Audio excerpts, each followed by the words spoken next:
Hello everyone, कैसे हैं आप लोग। उम्मीद करते हैं आप सब अच्छे होंगे। आज की इस वीडियो में हम पढ़ेंगे क्लास 9 साइंस का chapter number 4 structure of atom.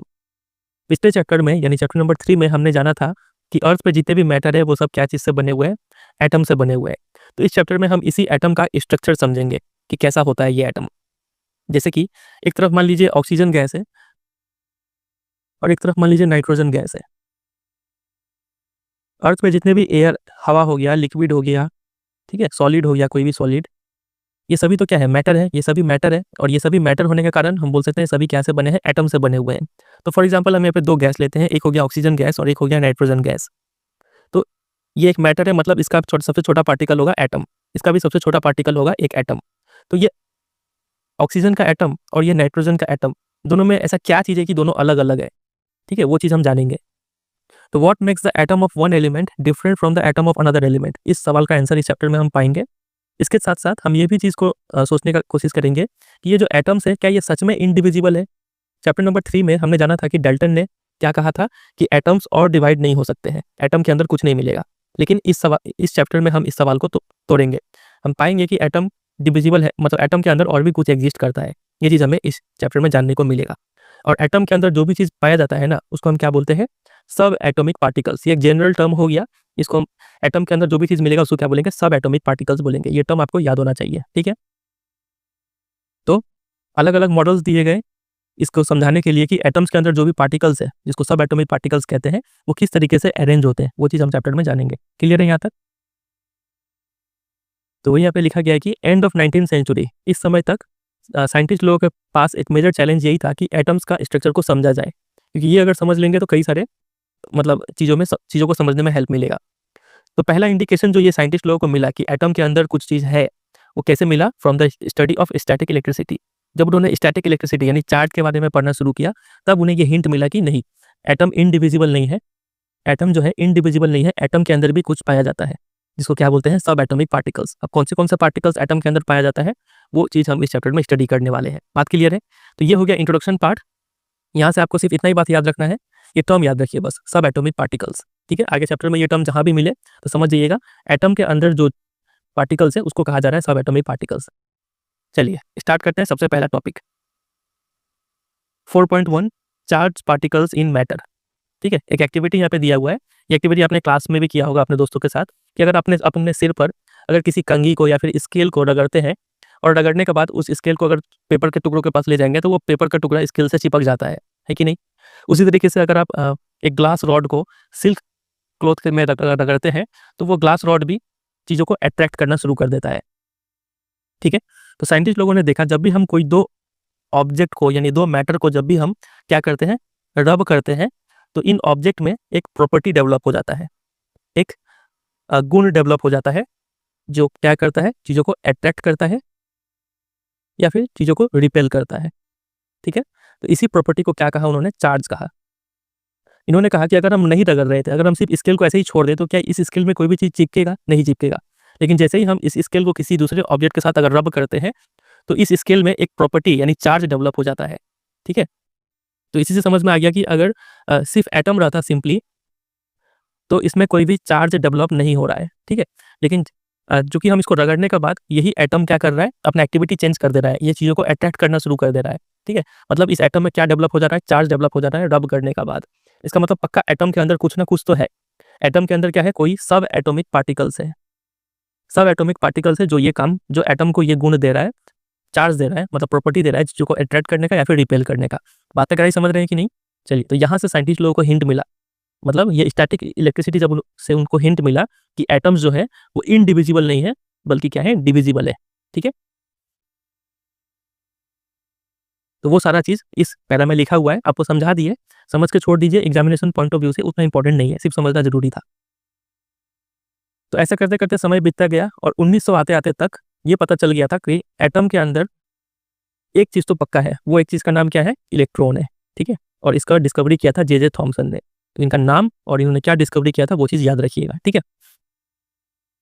तो हमने देखा कि एटम जो है, इतना तो साबित हो गया, एटम क्या है, इनडिविजिबल नहीं है बल्कि क्या है, डिविजिबल है। ये चीज़ पहला हमने चीज़ जाना। और दूसरा चीज़ हमने ये जाना कि एटम के अंदर जो पार्टिकल होता है उसको क्या बोलते हैं, सब एटॉमिक पार्टिकल्स बोलते हैं। एक पार्टिकल का नाम हमें अभी पता चल गया है, वो क्या है, इलेक्ट्रॉन, ठीक है, जिसका डिस्कवरी किसने किया था, जे थॉमसन ने किया था। तो पहला सब एटॉमिक पार्टिकल इलेक्ट्रॉन, ये याद रखिएगा, ठीक है।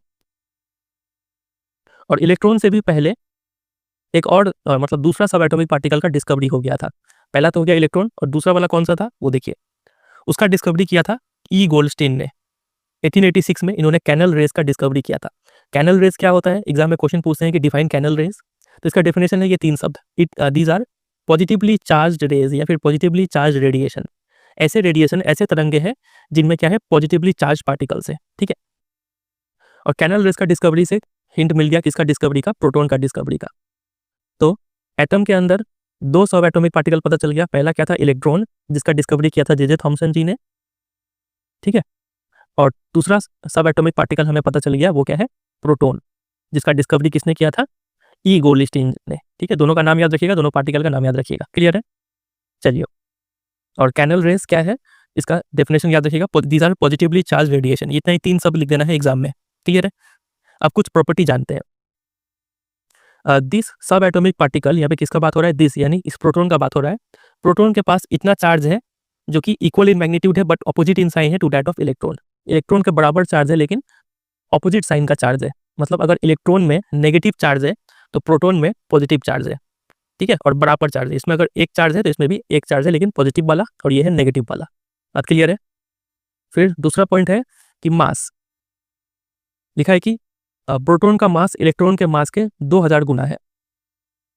और जो इलेक्ट्रॉन का सिंबल है उसको हम ई माइनस करके रिप्रेजेंट करते हैं, और प्रोटॉन का सिंबल पी प्लस करके रिप्रेजेंट करते हैं। पी याद रखिएगा, स्मॉल लेटर, ऐसा नहीं कि कैपिटल पी लिख के प्लस दे रहे हैं, स्मॉल पी है और स्मॉल ई है।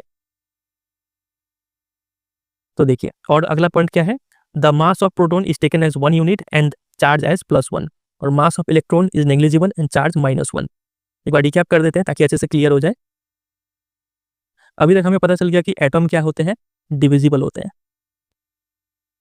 डिविजिबल है मतलब इसके अंदर क्या है, सब एटॉमिक पार्टिकल्स है, सब एटॉमिक पार्टिकल्स है। सब एटॉमिक पार्टिकल्स में हमें अभी तक 2 का पता चल गया है। पहला है इलेक्ट्रॉन और दूसरा है प्रोटॉन। इलेक्ट्रॉन का डिस्कवरी किसने किया था, जे थॉमसन ने। प्रोटॉन का डिस्कवरी किया था ई गोल्डस्टीन ने, क्लियर है। इसका चार्ज जो है इसको हम लेते हैं 1 यूनिट, ठीक है। मतलब चार्ज, इसका चार्ज हम लेते हैं नेगेटिव चार्ज और इसका चार्ज लेते हैं पॉजिटिव चार्ज, और बराबर होता है, equal in magnitude but opposite in sign होता है, ठीक है। और इसका जो मास है, मास को हम 1 यूनिट लेते हैं, ऊपर लिखा हुआ था। और इलेक्ट्रॉन का मास नेग्लिजिबल होता है, और प्रोटॉन का मास को 1 यूनिट लेते हैं। और वहाँ पे बोला गया था कि प्रोटॉन का मास इलेक्ट्रॉन के मास का 2000 गुना होता है। मतलब अगर प्रोटॉन का मास 1 यूनिट है तो इलेक्ट्रॉन का मास कितना हो जाएगा, 1/2000 यूनिट। इसलिए हम इसको क्या बोलते हैं, नेग्लिजिबल मास है इसका, ठीक है।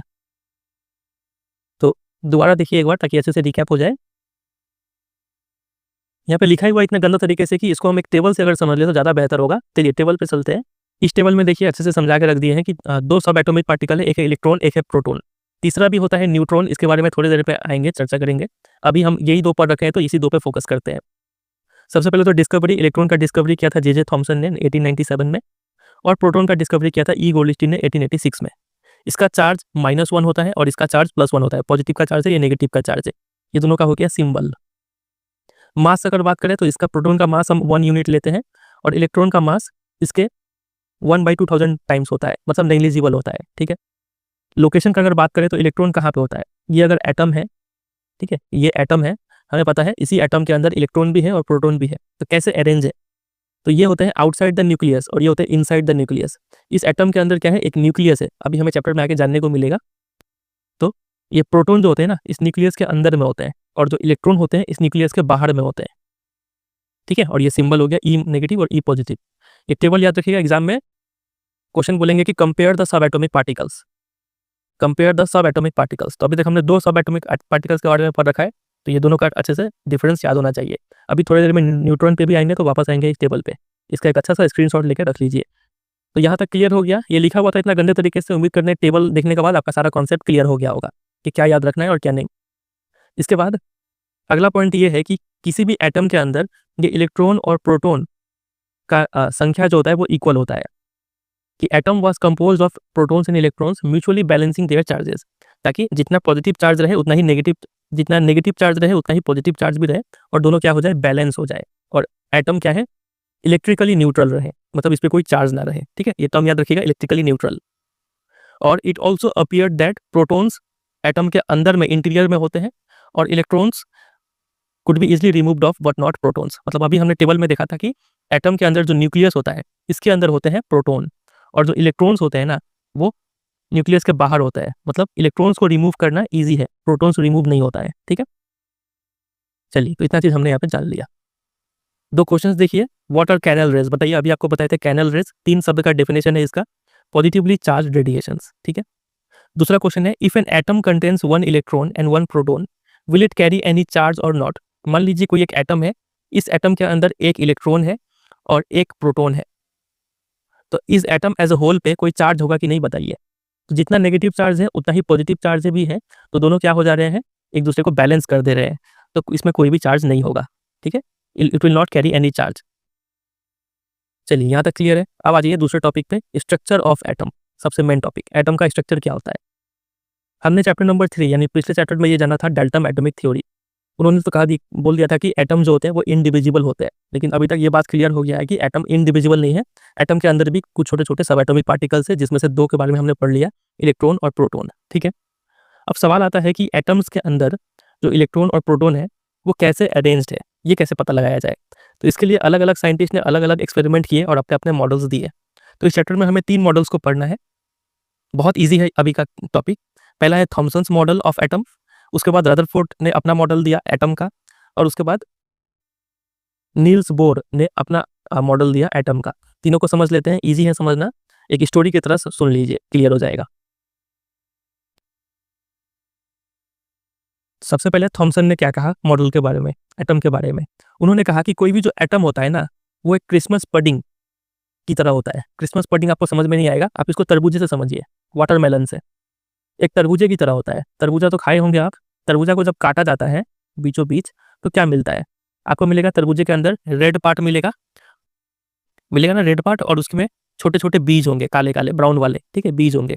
तो उन्होंने कहा कि एटम भी इसी तरीके से होता है, कि एटम के अंदर जो मेजर पार्ट है, जैसे तरबूजे में जो रेड पार्ट होता है, वैसे ही एटम के अंदर वो रेड पार्ट क्या दिखा रहा है, वो वहाँ पे क्या है, प्रोटॉन्स है, और जो छोटे छोटे बीज है, वो छोटे छोटे बीज क्या है, इलेक्ट्रॉन्स है। तो उन्होंने ये स्ट्रक्चर दिया एटम का, कि एटम इस तरीके से, मतलब एटम का स्ट्रक्चर कुछ इस तरीके से है कि पूरा ही है पॉजिटिव चार्ज, और बीच में छोटे छोटे बीज की तरह जो पडिंग है छोटे छोटे, वो क्या है, इलेक्ट्रॉन्स है, जिसको नेगेटिव में दिखाया गया है यहाँ पे। क्लियर है, तो ये था थॉमसन का model. Positive charge in the atom is spread all over like the red edible part of watermelon. Watermelon में जो खाने वाला रेड पार्ट है, ठीक उसी तरीके से ये जो प्रोटॉन होते हैं वो स्प्रेड होते हैं एटम के अंदर, और जो इलेक्ट्रॉन्स है वो सीड्स की तरह होते हैं वाटरमेलन में। तो एग्जाम में ये नहीं लिखना है, ठीक है, एग्जाम में ये नहीं लिखना है। एग्जाम में अगर आएगा थॉमसन मॉडल देने, तो उसको ये 2 पॉइंट में लिखना है कि थॉमसन ने क्या प्रपोज किया। पहला ये कि atom consist of positively charge sphere, जो पूरा गोला है, वो पूरा गोला क्या है, पॉजिटिव चार्ज है, और जो इलेक्ट्रॉन्स होते हैं वो उसमें इम्बेडेड है, लाइक सीड्स। ठीक है, और दूसरा उनका मतलब पोस्टुलेट था कि the negative and positive charge equal होते हैं मैग्नीट्यूड में, ताकि एटम एज अ होल क्या रहे, इलेक्ट्रिकली न्यूट्रल रहे। ठीक है, पॉजिटिव और नेगेटिव चार्ज बैलेंस हो जाएंगे तो एटम इलेक्ट्रिकली न्यूट्रल रहेगा। तो ये 2 पोस्टुलेट था थॉमसन का। क्लियर है, एग्जाम में आएगा सीधा लिखने के लिए, तो ये 2 पॉइंट याद रखिएगा। अब है अगला चीज, जो कि इसका लिमिटेशन। ठीक है, लिमिटेशन पे आता है एग्जाम में कि थॉमसन मॉडल का क्या लिमिटेशन था, क्या बुराई था। बुराई ये था कि आगे चल के जितने भी साइंटिस्ट थे, अलग अलग साइंटिस्ट, जिनमें से एक थे रदरफोर्ड, इन्होंने जब एक्सपेरिमेंट किया, तो उस एक्सपेरिमेंट का जो रिजल्ट आया, वो रिजल्ट ये 2 पोस्टुलेट पे खड़ा नहीं उतर रहा था।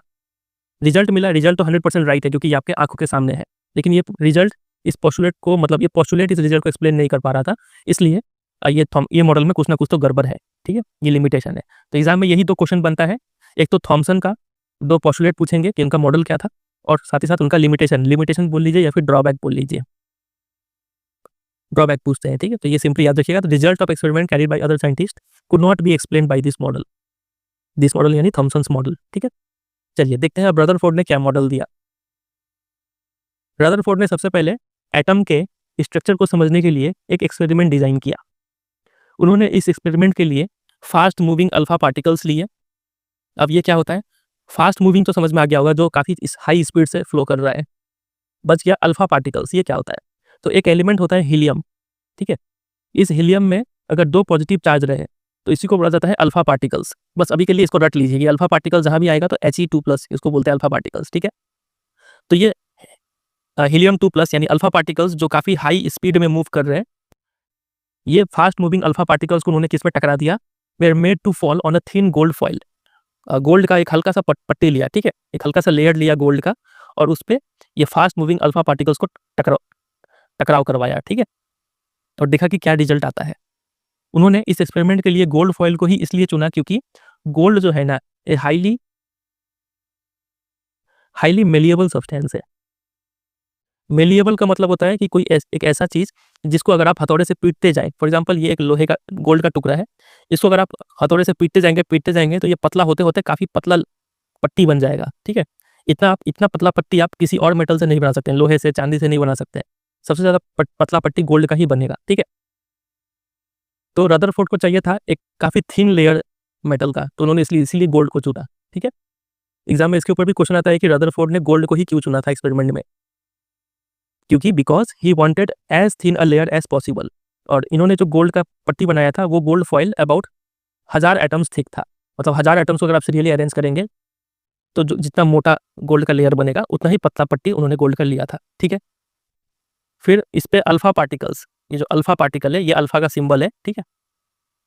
ये अल्फा पार्टिकल्स क्या होते हैं? वो डबली चार्ज हीलियम आयंस, मतलब He2+, इसको रट लीजिए, ठीक है। Since they have a mass of 4 unit, इसका मास होता है 4 यूनिट का। The fast moving alpha particles have a considerable amount of energy. तो जब ये फास्ट मूव करते हैं तो इनमें काफी एनर्जी होता है, ठीक है। तो ये फास्ट मूविंग अल्फा पार्टिकल्स को उन्होंने किस में टकराया? एक गोल्ड फॉइल में टकराव कराया, ठीक है। और ये एक्सपेक्ट किया उन्होंने, उनका एक्सपेक्टेशन था इन मॉडल्स के बेसिस पे, उनका एक्सपेक्टेशन था कि alpha particle would be deflected by the sub atomic particles in the gold atoms. Rutherford को तो सिर्फ इतना ही मालूम था कि एटम का स्ट्रक्चर कुछ इस तरीके से होता है, ठीक है। तो ऐसा ही गोल्ड का एटम्स होगा इस तरीके से। तो जब यहाँ से फास्ट मूविंग अल्फा पार्टिकल्स आएगा, ठीक है, तो ये है पॉजिटिवली चार्ज अल्फा पार्टिकल्स, ठीक है। और ये सब जो रेड पार्ट है वाटरमेलन का, ये सब भी है तो है पॉजिटिव चार्ज। तो पॉजिटिव सेम चार्ज, आपने कभी कभी पढ़ा होगा कि सेम चार्ज रिपेल करते हैं और ऑपोजिट चार्ज अट्रैक्ट करते हैं, ठीक है। तो उनका ये एक्सपेक्टेशन था, ठीक है, एक्सपेक्टेशन था कि ये पॉजिटिव चार्ज का वजह से, यहाँ पे भी पॉजिटिव चार्ज है तो ये इससे डिफ्लेक्ट हो जाएगा, साइड से चला जाएगा ये अल्फा रेज, ये उनका एक्सपेक्टेशन था। लेकिन जो रिजल्ट आया वो एकदम ही ऑपोजिट आ गया। He did not expect to see large deflection. और चूंकि यहाँ पे अल्फा पार्टिकल्स काफी हेवी भी है, मास 4 यूनिट का है, तो उनका उम्मीद था कि बहुत ज्यादा डिफ्लेक्शन नहीं होगा, लेकिन थोड़ा मोड़ा डिफ्लेक्शन वो जरूर देखेंगे, ये अल्फा पार्टिकल्स थोड़ा मोड़ा मुड़ेंगे अपने रास्ते से। लेकिन उनका जो रिजल्ट आया कुछ अलग ही आया। But the alpha particle scattering experiment, जो एक्सपेरिमेंट था, इसका रिजल्ट टोटली अनएक्सपेक्टेड था। क्या था अनएक्सपेक्टेड? देखिए, most of the fast moving alpha particles passed straight through the gold foil. उनका एक्सपेक्टेशन था कि थोड़ा डिफ्लेक्शन देखने को मिलेगा, लेकिन उल्टा ये हुआ कि ज्यादातर जो अल्फा पार्टिकल्स थे वो स्ट्रेट निकल गए इस गोल्ड फॉइल से। और कुछ अल्फा पार्टिकल्स डिफ्लेक्ट हुए बाय स्मॉल एंगल्स। और सरप्राइजिंगली हर 12,000 में से एक अल्फा पार्टिकल क्या हुआ, एकदम वापस 180 डिग्री 360 डिग्री टर्न लेके वापस आ गया, रिबाउंड कर गया, ठीक है। ये रिजल्ट मिला, ये रिजल्ट एकदम ही मतलब अनएक्सपेक्टेड था। ये आप देख सकते हैं, ये सब जो सर्कल वाले पार्ट है ये सब क्या है, गोल्ड के एटम्स है, ठीक है। और ये रेज दिखाया गया अल्फा पार्टिकल यहाँ से गया, उम्मीद था कि ये मुड़ेगा यहाँ पे, ऐसे करके मुड़ना चाहिए था इसको, लेकिन मुड़ा नहीं, ये क्या हुआ, सीधा ही निकल गया। ज्यादातर पार्टिकल्स क्या हुआ, सीधा निकल गया। कुछ पार्टिकल्स थे जो थोड़े थोड़े डिफ्लेक्ट हुए, ऐसे देख रहे हैं, ये टेढ़ा हो गया, डिफ्लेक्ट हो गया। और हर 12,000 में से लगभग सिर्फ एक अल्फा पार्टिकल जो था वो क्या हुआ, रिबाउंड कर गया, जैसे यहाँ से गया सीधा, इसमें टकराया, वापस आ गया, ठीक है ना, डिफ्लेक्ट हुआ ना, सीधा निकला वो, तो एकदम वापस आ गया। तो ये रिजल्ट बहुत ही अनएक्सपेक्टेड था। ये इतना अनएक्सपेक्टेड था कि मान लीजिए कि कहीं पे एक फेंसिंग है, एक बाउंड्री है, तार का बाउंड्री, एक जालीदार बाउंड्री है, ठीक है। और एक बच्चा को यहाँ पे आंख में पट्टी बांध करके खड़ा कर दिया गया है, और इस बच्चे को बोला जाए कि तुम यहाँ से पत्थर फेंको। तो जब ये बच्चा पत्थर फेंकेगा तो ज्यादातर पत्थर क्या होगा, बाहर निकल जाएगा, है कि नहीं। कुछ पत्थर जाली में टकरा के नीचे रुक जाएगा। तो कुछ ऐसा ही इसका रिजल्ट भी आया कि ये जालीदार फेंस की तरह था और ज्यादातर अल्फा पार्टिकल्स बाहर निकल गए। तो इससे क्या कंक्लूजन दिया रदरफोर्ड ने? तो कंक्लूजन ये निकला कि most of the space inside the atom is empty. उन्होंने ये कंक्लूजन दिया कि एटम के अंदर ज़्यादातर स्पेस खाली है, क्योंकि most of the particles straight निकल गए। इसका मतलब ये जो एटम के अंदर स्पेस है वो खाली है। अगर यहाँ पे पॉजिटिव चार्ज होता तो पक्का थोड़ा ना थोड़ा डिफ्लेक्शन तो होता ना, डिफ्लेक्शन नहीं हुआ, स्ट्रेट निकल गया, मतलब अंदर में खाली स्पेस है। दूसरा कि चूंकि वेरी फ्यू पार्टिकल्स डिफ्लेक्टेड, कुछ ही पार्टिकल्स ने अपना रास्ता बदला, जैसे कि ये वाला, इसका मतलब पॉजिटिव चार्ज जो है वो काफ़ी छोटे से स्पेस में है। पॉजिटिव चार्ज पूरा एटम में नहीं बिखरा हुआ है, सिर्फ छोटे से स्पेस में है, ठीक है। और a very small fraction of alpha particles were deflected by 180 degree. मतलब कुछ पार्टिकल्स ऐसे थे जो पूरा कंप्लीट राउंड बैक कर गए, 180 डिग्री का टर्न ले लिया। हाँ, 180 डिग्री टर्न है, यहाँ से जाता सीधा जाना चाहिए था, सीधा नहीं गया, वो यहाँ से मुड़ गया, तो यहाँ से आता 180 डिग्री ही टर्न होता है और वापस रिबाउंड कर गया। तो इंडिकेट करता है कि all the positive charge and mass of cold atom were concentrated in a small volume with in the atom. जितने भी पॉजिटिव चार्ज है वो एक जगह पे कंसंट्रेटेड है, ठीक है। ये कंक्लूजन निकला, और उस एक जगह को क्या बोलते हैं? न्यूक्लियस बोलते हैं। ये टर्म याद रखिएगा, ठीक है। तो ये हो गया कंक्लूजन। तो इन सब कंक्लूजन के बेसिस पे उन्होंने अपना मॉडल रखा सामने। रदरफोर्ड का मॉडल ये है न्यूक्लियर मॉडल ऑफ एटम। उन्होंने कहा कि there is a positively charge center in the atom called the nucleus, कि एटम के अंदर एक सेंटर है जो क्या है, पॉजिटिवली चार्ज है, और उसको उस सेंटर को कहा उन्होंने न्यूक्लियस, ठीक है। ये एग्जाम में क्वेश्चन आता है इसके ऊपर कि रदरफोर्ड का एक्सपेरिमेंट से किसका डिस्कवरी हो गया, तो याद रखिएगा न्यूक्लियस का डिस्कवरी हुआ, ठीक है। Nearly all the mass of an atom resides in the nucleus. Atom का पूरा मास न्यूक्लियस में ही होता है। Electrons revolve around the nucleus in circular path. उन्होंने कहा सबसे पहला पॉइंट तो ये था कि ये अगर एटम है, एटम का जो सेंटर में न्यूक्लियस है और इसमें सारा पॉजिटिव चार्ज है, प्रोटॉन्स है इसमें, मतलब, ठीक है।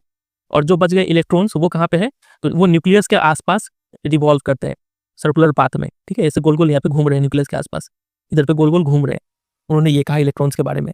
और the size of nucleus is very small compare to the size of atom. Atom के साइज के मुकाबले न्यूक्लियस का साइज बहुत छोटा है। तो ये 3 उनका पॉइंट्स था मॉडल के बारे में, ठीक है। समझे कि नहीं? तो अभी तक देखिए क्या क्या चीज़ हमने जाना। सबसे 4 चीज़ें इनके मॉडल में। सबसे पहले एक्सपेरिमेंट के लिए गोल्ड ही क्यों चुना और कैसे एक्सपेरिमेंट किया, वो चीज़ यहाँ पे लिखा हुआ है। फिर अगला पॉइंट है एक्सपेक्टेशन इसी में था, यहाँ पे था कि रिजल्ट क्या मिला, रिजल्ट क्या आया उस एक्सपेरिमेंट का, वो 3 पॉइंट यहाँ पे। रिजल्ट के बाद उस रिजल्ट को देखते हुए उन्होंने क्या कंक्लूजन दिया, वो 3 पॉइंट का कंक्लूजन यहाँ पे है। और इस पूरे एक्सपेरिमेंट कंक्लूजन के बेसिस पे, एक्सपेरिमेंट रिजल्ट और कंक्लूजन के बेसिस पे उन्होंने अपना मॉडल रख दिया ये 3 पॉइंट का, समझे। तो ये सब चीज़ याद होना चाहिए आपको। क्लियर है यहाँ तक? अब जाते हैं ड्रॉबैक पे।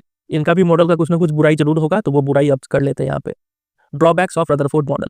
तो ड्रॉबैक कुछ इस तरीके से है कि revolution of electron in circular orbit is not expected to be stable. Rutherford ने क्या कहा, यही कहा कि ये अगर एटम है तो इस एटम के अंदर क्या है, न्यूक्लियस है, जिसका साइज बहुत छोटा है एटम के मुकाबले, और इसी न्यूक्लियस में क्या है, पॉजिटिव चार्ज है, यानी प्रोटॉन्स है, ठीक है। और न्यूक्लियस के आसपास सर्कुलर पाथ में क्या कर रहे हैं, इलेक्ट्रॉन्स घूम रहे हैं। यही तो कहा था उन्होंने। तो उन्होंने कहा कि ये जो इलेक्ट्रॉन्स का घूमना हो गया, अगर इलेक्ट्रॉन्स ऐसे आसपास रिवॉल्व करेंगे ना, तो ये स्टेबल नहीं रहेगा, not expected to be stable. क्यों? क्योंकि कोई भी पार्टिकल जो सर्कुलर पाथ में मूव कर रहा है, मतलब वहाँ पे उसका एक्सेलरेशन हो रहा है, समझ रहे हैं। डायरेक्शन हर पॉइंट पे चेंज हो रहा है, मतलब उसका एक्सेलरेशन हो रहा है उस पार्टिकल का। और जहाँ पे एक्सेलरेशन होगा वहाँ मतलब वहाँ पे एनर्जी लूज करेगा, वो एनर्जी छोड़ेगा, क्योंकि दिशा मोड चेंज करने के लिए, सर्कुलर पाथ में चलने के लिए एनर्जी हमेशा लगेगा, और बाहर से एनर्जी तो मिल नहीं रहा है, तो इसका मतलब वो इलेक्ट्रॉन हमेशा एनर्जी छोड़ेगा। और एनर्जी लूज करते करते अल्टीमेटली वो इलेक्ट्रॉन इतना थक जाएगा कि घूमना बंद कर देगा, और अल्टीमेटली किसके पास आ जाएगा, जो बीच में पॉजिटिव चार्ज है, इलेक्ट्रॉन है नेगेटिव चार्ज, तो इससे अट्रैक्ट होकर आ जाएगा पॉजिटिव चार्ज में, सारा इलेक्ट्रॉन आके उस प्रोटॉन के अंदर चला जाएगा, ठीक है, and fall into the nucleus.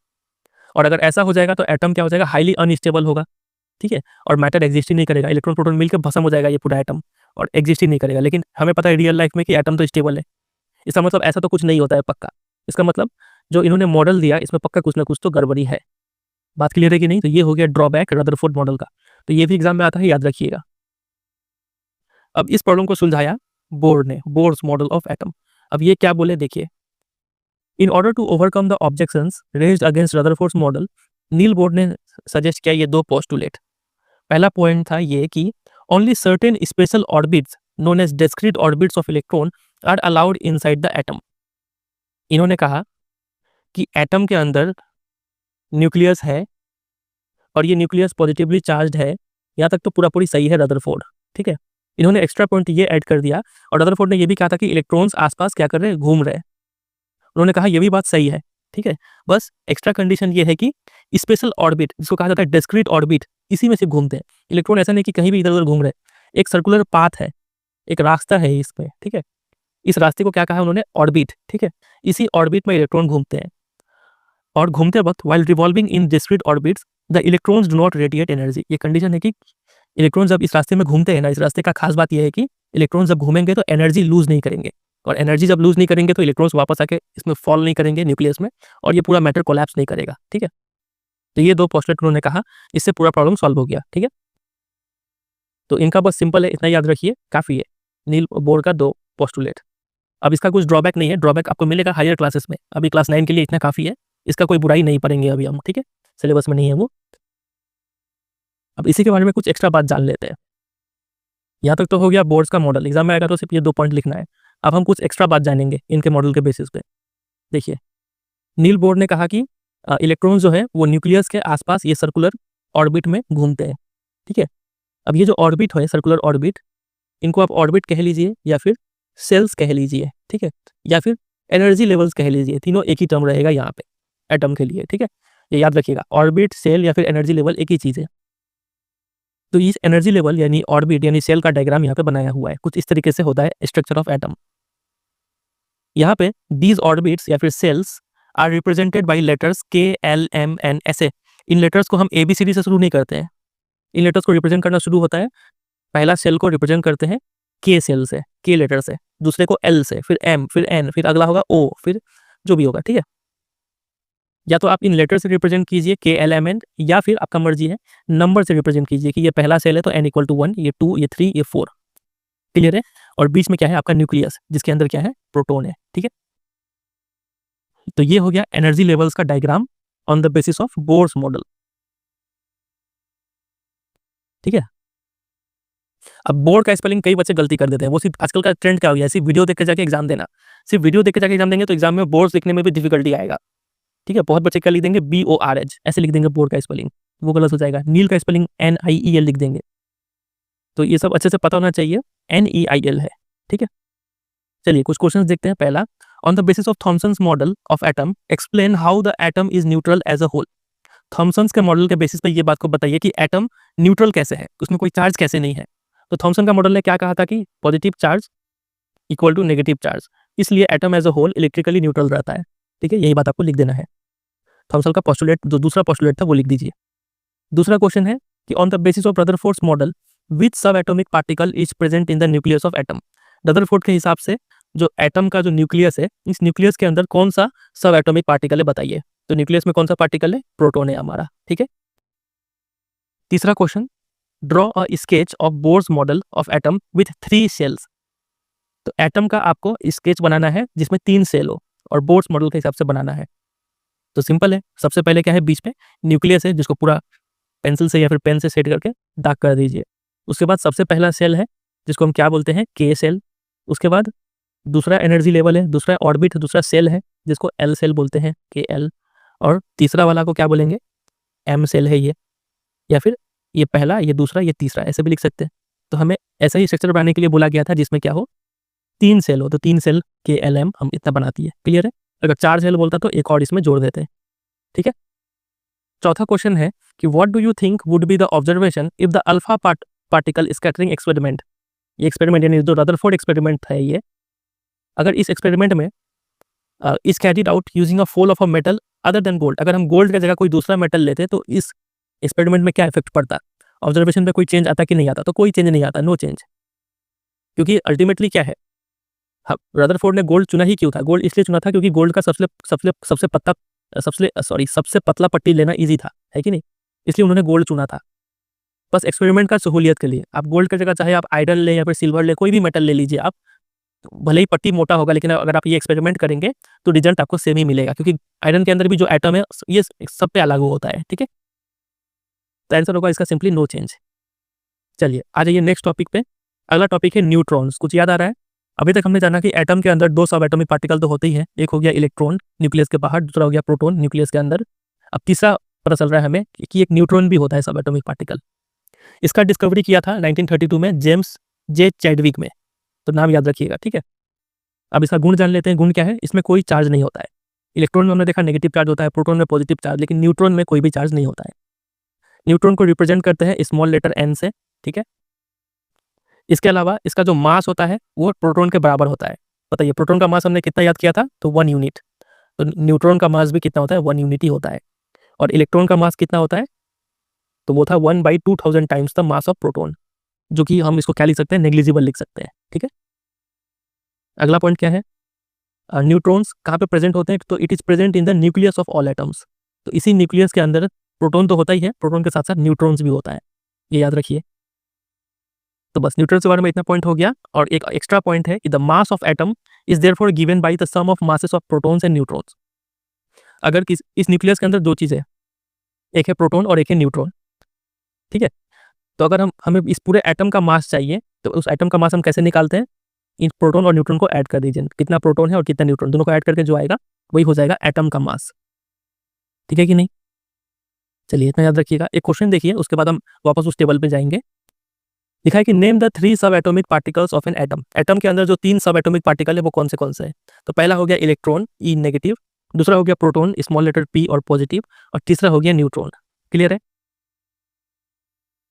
एक दूसरा क्वेश्चन है हीलियम एटम, ठीक है, has an atomic mass of 4 unit. पूरे एटम का मास दिया हुआ है 4 यूनिट, यानी जो हीलियम एटम है उसमें जितना भी प्रोटॉन होगा और जितना भी न्यूट्रॉन होगा उन दोनों को जोड़ेंगे तो 4 यूनिट आएगा। 2 प्रोटॉन्स इन इट्स न्यूक्लियस। अच्छा, इसमें ये बताते हैं कि प्रोटॉन 2 है, तो how many neutron does have it? Neutron कितना है वो बताइए। तो 2 है, न्यूट्रॉन भी कितना होगा कि जोड़े तो 4 आ जाए, तो न्यूट्रॉन भी 2 होगा। 2 प्रोटॉन का यूनिट, 2 प्रोटॉन का मास हो गया 2u और 2 न्यूट्रॉन का मास हो गया 2u, तो दोनों आ गया 4u। क्लियर है कि नहीं। इसको आप ऐसे कर सकते थे कि let number of neutrons equal to x। तो प्रोटॉन प्लस न्यूट्रॉन कितना होता है? 4 है यहाँ पे, ये क्वेश्चन में दिया हुआ है। क्वेश्चन में प्रोटॉन दिया हुआ है 2 और न्यूट्रॉन पता नहीं है, हमें निकालना है। तो न्यूट्रॉन कितना हो गया? 4 - 2 यानी 2। ये x मानने का जरूरत नहीं था, 2 यूनिट। सॉरी, हमें हाउ मेनी न्यूट्रॉन्स नंबर पूछ रहा है, तो यू नहीं लगाएंगे, 2 हो जाएगा सिर्फ, ठीक है। चलिए वो टेबल देख लेते हैं जिसमें हमने इलेक्ट्रॉन और प्रोटॉन का कंपैरिजन किया था, उसमें न्यूट्रॉन भी अब जुड़ जाएगा, तो वापस से रिवाइज कर लेते हैं। ये टेबल देखिए, वापस से आ गए इलेक्ट्रॉन, प्रोटॉन, न्यूट्रॉन का कंपैरिजन। एग्जाम में आता है, इंपॉर्टेंट है, इसलिए इसको बार बार डिस्कस कर रहे हैं। इसका डिस्कवरी किया था जे थॉमसन ने, इसका ई गोल्डस्टीन ने और इसका जेम्स चैडविक ने, ठीक है। चार्ज, इसमें नेगेटिव चार्ज होता है -1, इसमें पॉजिटिव चार्ज होता है +1, और इसमें कोई चार्ज नहीं होता है, 0 या फिर न्यूट्रल है ये, ठीक है। मास अगर बात करें तो इसका मास होता है 1 यूनिट, इसका भी मास 1 यूनिट, और इसका मास नेग्लिजिबल होता है, वो 2000 टाइम्स, मतलब 1/2000 times of proton mass. Location का अगर बात करें तो इलेक्ट्रॉन कहाँ होता है? Outside the nucleus. प्रोटॉन कहाँ होता है? Inside the nucleus. और न्यूट्रॉन कहाँ होता है? Inside the nucleus. सिंबल का अगर बात करें तो सिंबल होता है इसका ई नेगेटिव, इसका होता है पी पॉजिटिव, और इसका होता है सिर्फ एन, ठीक है। तो जो उसमें आके न्यूट्रल दिखाने के लिए एन और कैपिटल पावर 0 मत दे दीजिएगा, वो गलत हो जाएगा, सिर्फ एन, ठीक है। तो यहाँ तक हमने चैप्टर खत्म कर लिया है। आगे बढ़ने से पहले कुछ क्वेश्चंस देख लेते हैं ताकि आपका कॉन्सेप्ट पे पकड़ और ज़्यादा हो। क्वेश्चन देखने से आइडिया लगता है कि क्या क्या चीज़ आता है एग्जाम में। सबसे पहले तो यहाँ पे रिवीजन है, रिवीजन एक बार कर लेते हैं। इलेक्ट्रॉन का डिस्कवरी किया था जे थॉमसन ने, प्रोटॉन का डिस्कवरी किया था ई गोल्डस्टीन ने, ठीक है। जे थॉमसन का मॉडल ये था कि एक तरबूजे की तरह एटम होता है। फिर रदरफोर्ड ने किया था अल्फा पार्टिकल स्कैटरिंग एक्सपेरिमेंट, ये एक्सपेरिमेंट का नाम याद रखिएगा। इससे डिस्कवरी हो गया किसका? न्यूक्लियस का। एग्जाम में ये भी क्वेश्चन आता है। फिर दूसरा, रदरफोर्ड का मॉडल का ड्रॉबैक है कि स्टेबिलिटी वो एक्सप्लेन नहीं कर पाई, ठीक है। नील बोर ने 2 पोस्टुलेट दिए, वो लिखा हुआ है। फिर जेम्स चैडविक ने न्यूट्रॉन्स का डिस्कवरी कर दिया। तो टोटल एटम के अंदर हो गए 3 सब एटॉमिक पार्टिकल्स, इलेक्ट्रॉन, प्रोटॉन और न्यूट्रॉन्स, ठीक है। चार्ज का और मास का बात किया हुआ है, वो तो हमें अच्छे से याद है। फिर सेल्स को KLMN ऐसे डेजिग्नेट करते हैं। इसका आगे का पॉइंट अभी तक हमने पढ़ा नहीं है, तो इसको डिस्कस भी नहीं करते। क्वेश्चंस देख लीजिए कुछ। पहला, compare the properties of electron, proton and neutron. Compare करना है, तो वो टेबल अच्छे से याद रखिएगा, वही यहाँ पे दे रहा है। दूसरा, जे थॉमसन का जो मॉडल था उसका लिमिटेशन बताइए। तो लिमिटेशन यही था कि वो जो आगे के साइंटिस्ट थे उनका एक्सपेरिमेंट पे खड़ा नहीं उतर पाए, जो वहाँ पे अंडरलाइन किया था वही लिख देना था। रदरफोर्ड मॉडल का लिमिटेशन बताइए, तो he could not explain the stability of atoms. Bohr's model को डिस्क्राइब करने बोला है, तो 2 पोस्टुलेट लिख देना है, ठीक है। मार्क्स के ऊपर है, अगर मार्क्स 4 मार्क्स का आ गया तो आपको वो डायग्राम भी बना देना है, ठीक है। और सिर्फ 2 मार्क्स का है तो 2 पॉइंट लिखने से हो जाएगा। बोर्स मॉडल का लिमिटेशन नहीं पूछा इन्होंने, ठीक है, क्योंकि लिमिटेशन सिलेबस में नहीं है अभी, वो आपको क्लास 11 में मिलेगा। Compare all the proposed models of atom given in the chapter. आपको क्या करना है? 3 कॉलम बना देना है, ठीक है। एक तरफ जे थॉमसन मॉडल, एक तरफ रदरफोर्ड और एक तरफ नील बोर्स, तीनों का पोस्टुलेट लिख दीजिए, तो उसी से कंपेयर हो जाएगा। ठीक है, चलिए इसका आगे का क्वेश्चन नहीं कर रहे हैं क्योंकि अभी तक हमने वो टॉपिक ही नहीं पढ़ा है। ये क्वेश्चन देख लीजिए, ट्रू फॉल्स बताइए। J Thomson propose that nucleus of an atom contains only nucleons. क्या जे थॉमसन ने ये कहा था? न्यूक्लियंस क्या होता है? ये नया टर्म हो गया। एक तो है न्यूक्लियस, जिसके बारे में किसने बताया था? इसका डिस्कवरी ही किया था रदरफोर्ड ने। तो थॉमसन तो उससे पहले के थे, इनको तो पता ही नहीं था न्यूक्लियस के बारे में, तो ये तो फॉल्स हो गया। ठीक है, और न्यूक्लियंस क्या होता है? न्यूक्लियस मतलब न्यूक्लियस के अंदर जो पार्टिकल होते हैं। न्यूक्लियस के अंदर क्या होता है बताइए? प्रोटॉन और न्यूट्रॉन, इन्हीं दोनों को मिला के क्या बोला जाता है? न्यूक्लियंस बोला जाता है। ठीक है, दूसरा क्वेश्चन देखिए, neutron is found by an electron and proton combining together. क्या इलेक्ट्रॉन प्रोटॉन मिलके न्यूट्रॉन बनाते हैं क्या? नहीं, ये तो गलत है। न्यूट्रॉन तो खुद में ही एक अलग सा सब एटॉमिक पार्टिकल है, ये कोई चीज मिलके नहीं बना हुआ है। फॉल्स हो गया ये भी। मास of electron is about 1/2000 times that of proton. हाँ, प्रोटॉन का मास अगर 1 यूनिट है तो इसका मास कितना हो जाएगा? 1/2000 यूनिट। तो ये सही है। डी अभी हम नहीं पढ़े हैं तो इसको नहीं अटेम्प्ट कर रहे हैं। नंबर 15 देखिए, Rutherford's alpha particle scattering experiment was responsible for the discovery of dash. Rutherford का एक्सपेरिमेंट से किसका डिस्कवरी हो गया? तो न्यूक्लियस, एटॉमिक न्यूक्लियस का डिस्कवरी हुआ। ऑप्शन ए हो जाएगा राइट। बाकी इन तीनों का डिस्कवरी जे थॉमसन ने किया था, इसको ई गोल्डस्टीन ने, इसको जेम्स चैडविक ने। ठीक है, अब स्टार्ट करते हैं दूसरा topic, how are electrons distributed in different orbits या फिर सेल्स या फिर एनर्जी लेवल्स। बोर ने ये बता दिया था कि जो इलेक्ट्रॉन्स है वो अलग अलग ऑर्बिट या फिर सेल्स या फिर एनर्जी लेवल्स में एग्जिस्ट करते हैं। अब किस ऑर्बिट में, मतलब किस सेल में कितना इलेक्ट्रॉन होगा, वो चीज़ हम सीखेंगे। ठीक है, अब इसके लिए जो रूल्स है, जो सेट ऑफ रूल्स है कि किस ऑर्बिट में या फिर किस सेल में कितना इलेक्ट्रॉन्स होगा, ये रूल दिया था बोर और बरी, इन दोनों ने मिलकर। ठीक है, क्या रूल दिया? देखिए, ये रूल याद रखिए, एग्जाम में डायरेक्ट रूल भी आता है लिखने के लिए। पहला रूल ये है कि the maximum number of electrons present in a shell is given by the formula 2n²। किसी भी सेल में, फॉर एग्जाम्पल ये पहले वाले सेल में, इसमें कितना इलेक्ट्रॉन हो सकता है मैक्सिमम, तो वो 2n² फॉर्मूला पर डिपेंड करेगा, जहाँ पे n क्या है? सेल का नंबर। फॉर एग्जाम्पल अगर हम इस के सेल का निकालना चाहते हैं कि इस सेल में या फिर इस ऑर्बिट में कितना इलेक्ट्रॉन होगा, तो हम इस फॉर्मूले पे जाएंगे 2 और इसमें के का n का वैल्यू 1 डाल देंगे, यहाँ पे 1 का स्क्वायर, तो 2 × 1 हो जाएगा, ये मतलब 2। तो पहले सेल में मैक्सिमम 2 इलेक्ट्रॉन ही हो सकता है। ठीक है, ये पहला रूल बोलता है। उसी तरीके से कोई आपसे पूछे कि बताओ एल सेल में मैक्सिमम कितना इलेक्ट्रॉन हो सकता है, तो हमें फॉर्मूला मालूम है 2n², ये मैक्सिमम इलेक्ट्रॉन हो सकता है। 2 n का वैल्यू डाल दीजिए, n कितना है? 2 है, 2 का स्क्वायर, तो 2 का स्क्वायर हो गया 4, यानी 2 4 8। तो दूसरे सेल में मैक्सिमम 8 इलेक्ट्रॉन हो सकता है। उसी तरीके से तीसरा का बताइए आप, तो 2n² यानी 2 × 3 का स्क्वायर, 3 3 9 और 9 2 18 हो जाएगा। ठीक है, उसी तरीके से चौथा पांचवा आप जितना चाहे निकाल सकते हैं। यह है पहला रूल कि किसी भी सेल में मैक्सिमम इलेक्ट्रॉन कितना हो सकता है? वो 2n² हो सकता है, जहाँ पे n क्या है? n is the orbit number या फिर सेल नंबर, जो बोल लीजिए। तो यहाँ पे निकाला भी हुआ है कि पहला ऑर्बिट या फिर पहला सेल में मैक्सिमम इलेक्ट्रॉन 2 होगा, दूसरे सेल में या फिर एल सेल में मैक्सिमम इलेक्ट्रॉन्स 8 होगा, तीसरे में 18, ऐसे 32 एंड सो ऑन चलते जाइए। ठीक है, ये पहला रूल हो गया। दूसरा रूल बोलता है कि जो आउटर मोस्ट ऑर्बिट है ना, जो सबसे बाहर वाला जो सेल है, लास्ट सेल, उसमें मैक्सिमम इलेक्ट्रॉन 8 ही हो सकता है। इस फॉर्मूला से मान लीजिए 18 आ रहा है, लेकिन जो लास्ट सेल है उसमें मैक्सिमम 8 इलेक्ट्रॉन ही हो सकता है। ये दूसरा रूल है। अभी एग्जाम्पल देखेंगे तो क्लियर हो जाएगा। अभी के लिए आपसे इतना याद करके रखिए कि कोई एक एटम है, ये न्यूक्लियस हो गया, ये हो गया पहला सेल जिसमें मैक्सिमम 2 इलेक्ट्रॉन हो सकता है, ये हो गया दूसरा सेल, ये हो गया तीसरा सेल। ठीक है, तो जो भी लास्ट सेल होगा, फॉर एग्जाम्पल अगर ये लास्ट सेल है तो इसमें मैक्सिमम 8 इलेक्ट्रॉन ही हो सकेगा। भले ही इसका फॉर्मूला क्या बोलता है, तीसरे सेल में मैक्सिमम 18 इलेक्ट्रॉन हो सकता है, लेकिन ये दूसरा रूल यहाँ पे काम करेगा कि इसमें 18 नहीं, सिर्फ 8 इलेक्ट्रॉन ही होगा आउटर मोस्ट सेल में, अगर ये सेल आउटर मोस्ट सेल है तो। अब एग्जाम्पल देखेंगे तो क्लियर हो जाएगा। ठीक है, और तीसरा रूल ये बोलता है कि electrons are not accommodated in a given shell unless the inner shells are filled. ये न्यूक्लियस है, ठीक है, उसके बाद ये पहला सेल, ये दूसरा सेल, तो आप इलेक्ट्रॉन भरना स्टार्ट करेंगे सबसे पहले सेल से। पहले ये सेल भरेगा, उसके बाद ही आप दूसरे सेल में इलेक्ट्रॉन भरना शुरू करेंगे। ठीक है, रैंडमली नहीं भर सकते, स्टेप वाइज। पहले ये सेल, पहला सेल भरना पड़ेगा, फिर दूसरा सेल। ये अगर पूरा भर गया, मतलब पूरा इसमें 8 इलेक्ट्रॉन अगर हो गया, तभी आप मूव कीजिए तीसरे सेल में। ठीक है, इसमें पूरा 18 भर जाए तभी आप मूव कीजिए अगले सेल, चौथा सेल में। ठीक है, तो step wise shells are filled in a step wise manner. तो यही 3 रूल है टोटल इलेक्ट्रॉन्स का डिस्ट्रीब्यूशन का। एग्जाम में क्वेश्चन आएगा, सीधा यही क्वेश्चन दे देंगे कि हाउ आर इलेक्ट्रॉन्स डिस्ट्रीब्यूटेड, या फिर give rules on how are electrons distributed in different orbit.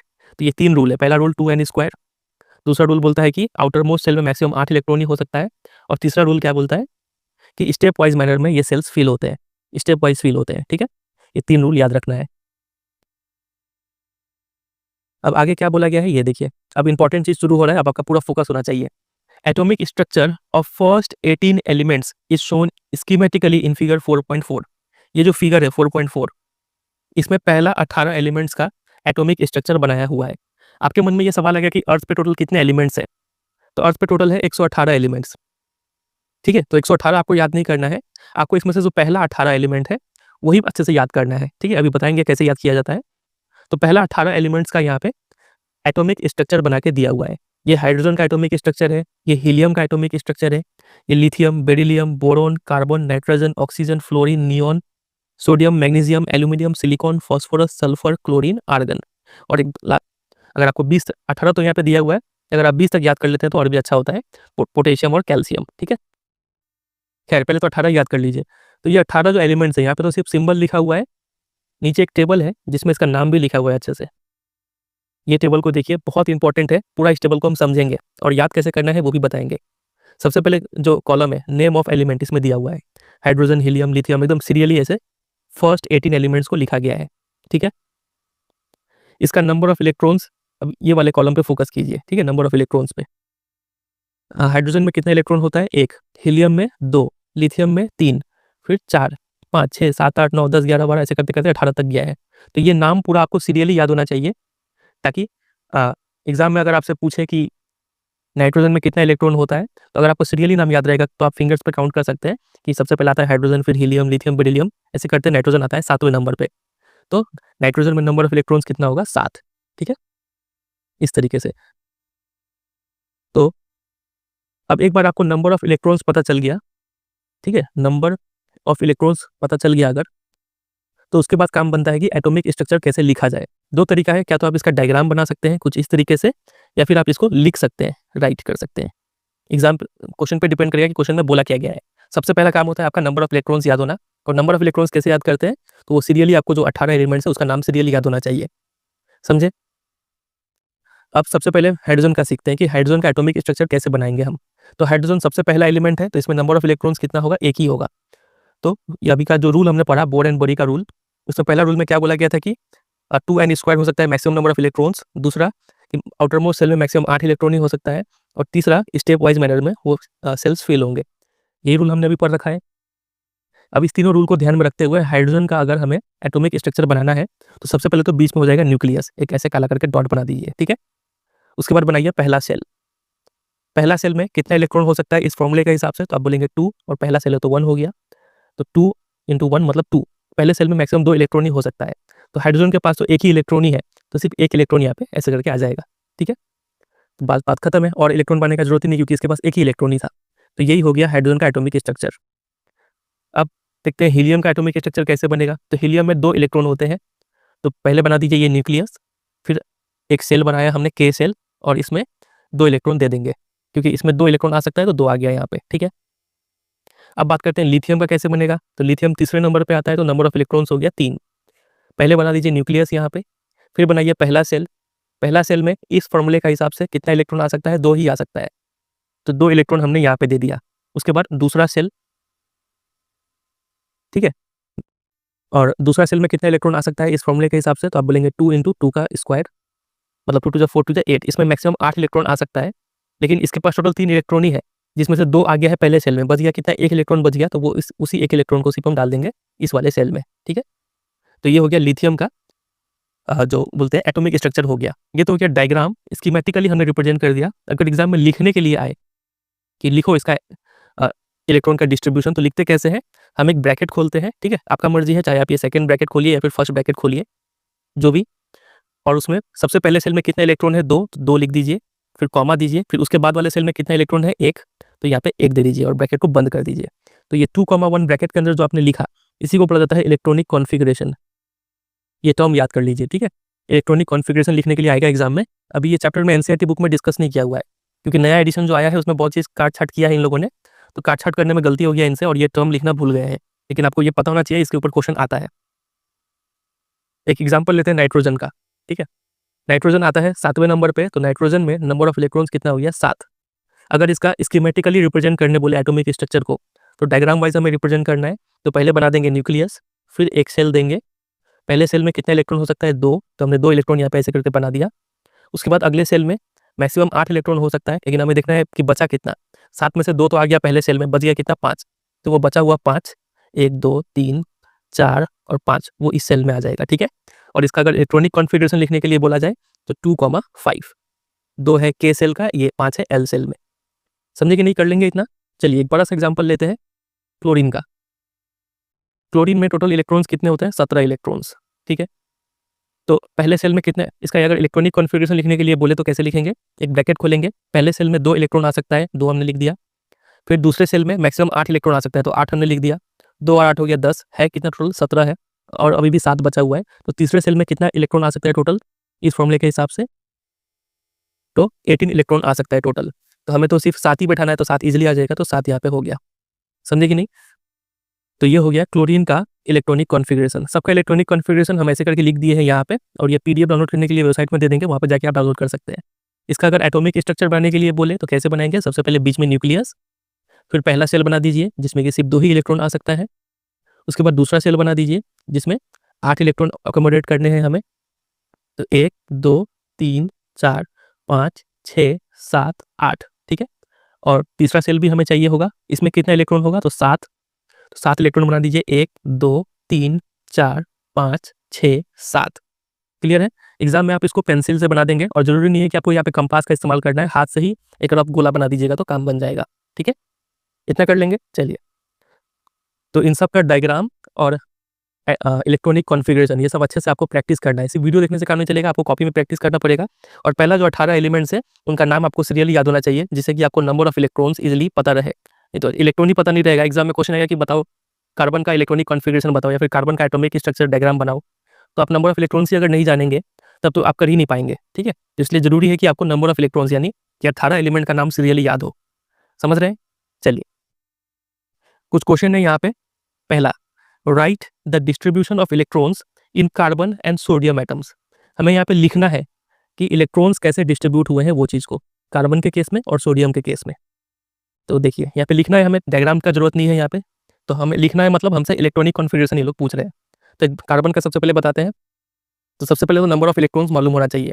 Carbon में कितने होते हैं? 6 इलेक्ट्रॉन्स होते हैं, ठीक है। कार्बन में 6 होता है, और जो सोडियम है, सोडियम में आपका 11 होता है।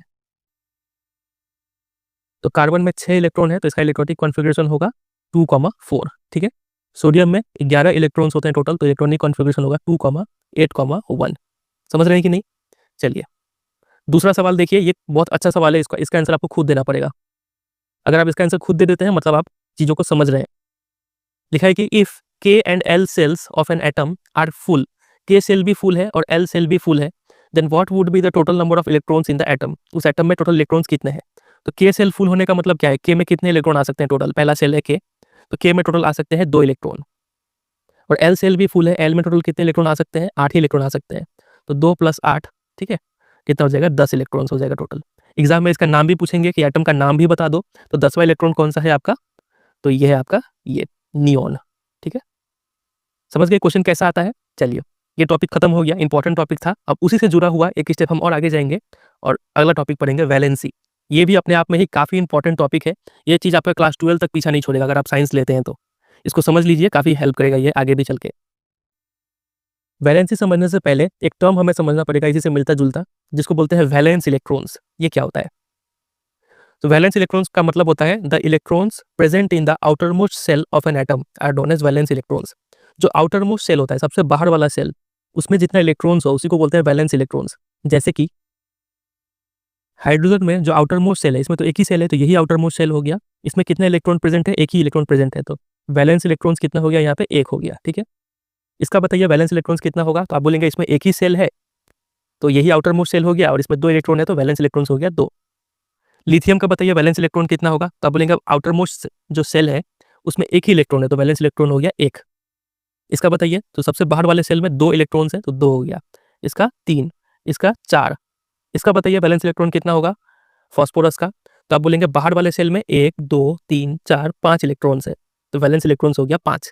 क्लियर है कि नहीं? चलिए, यहाँ तक समझ गए।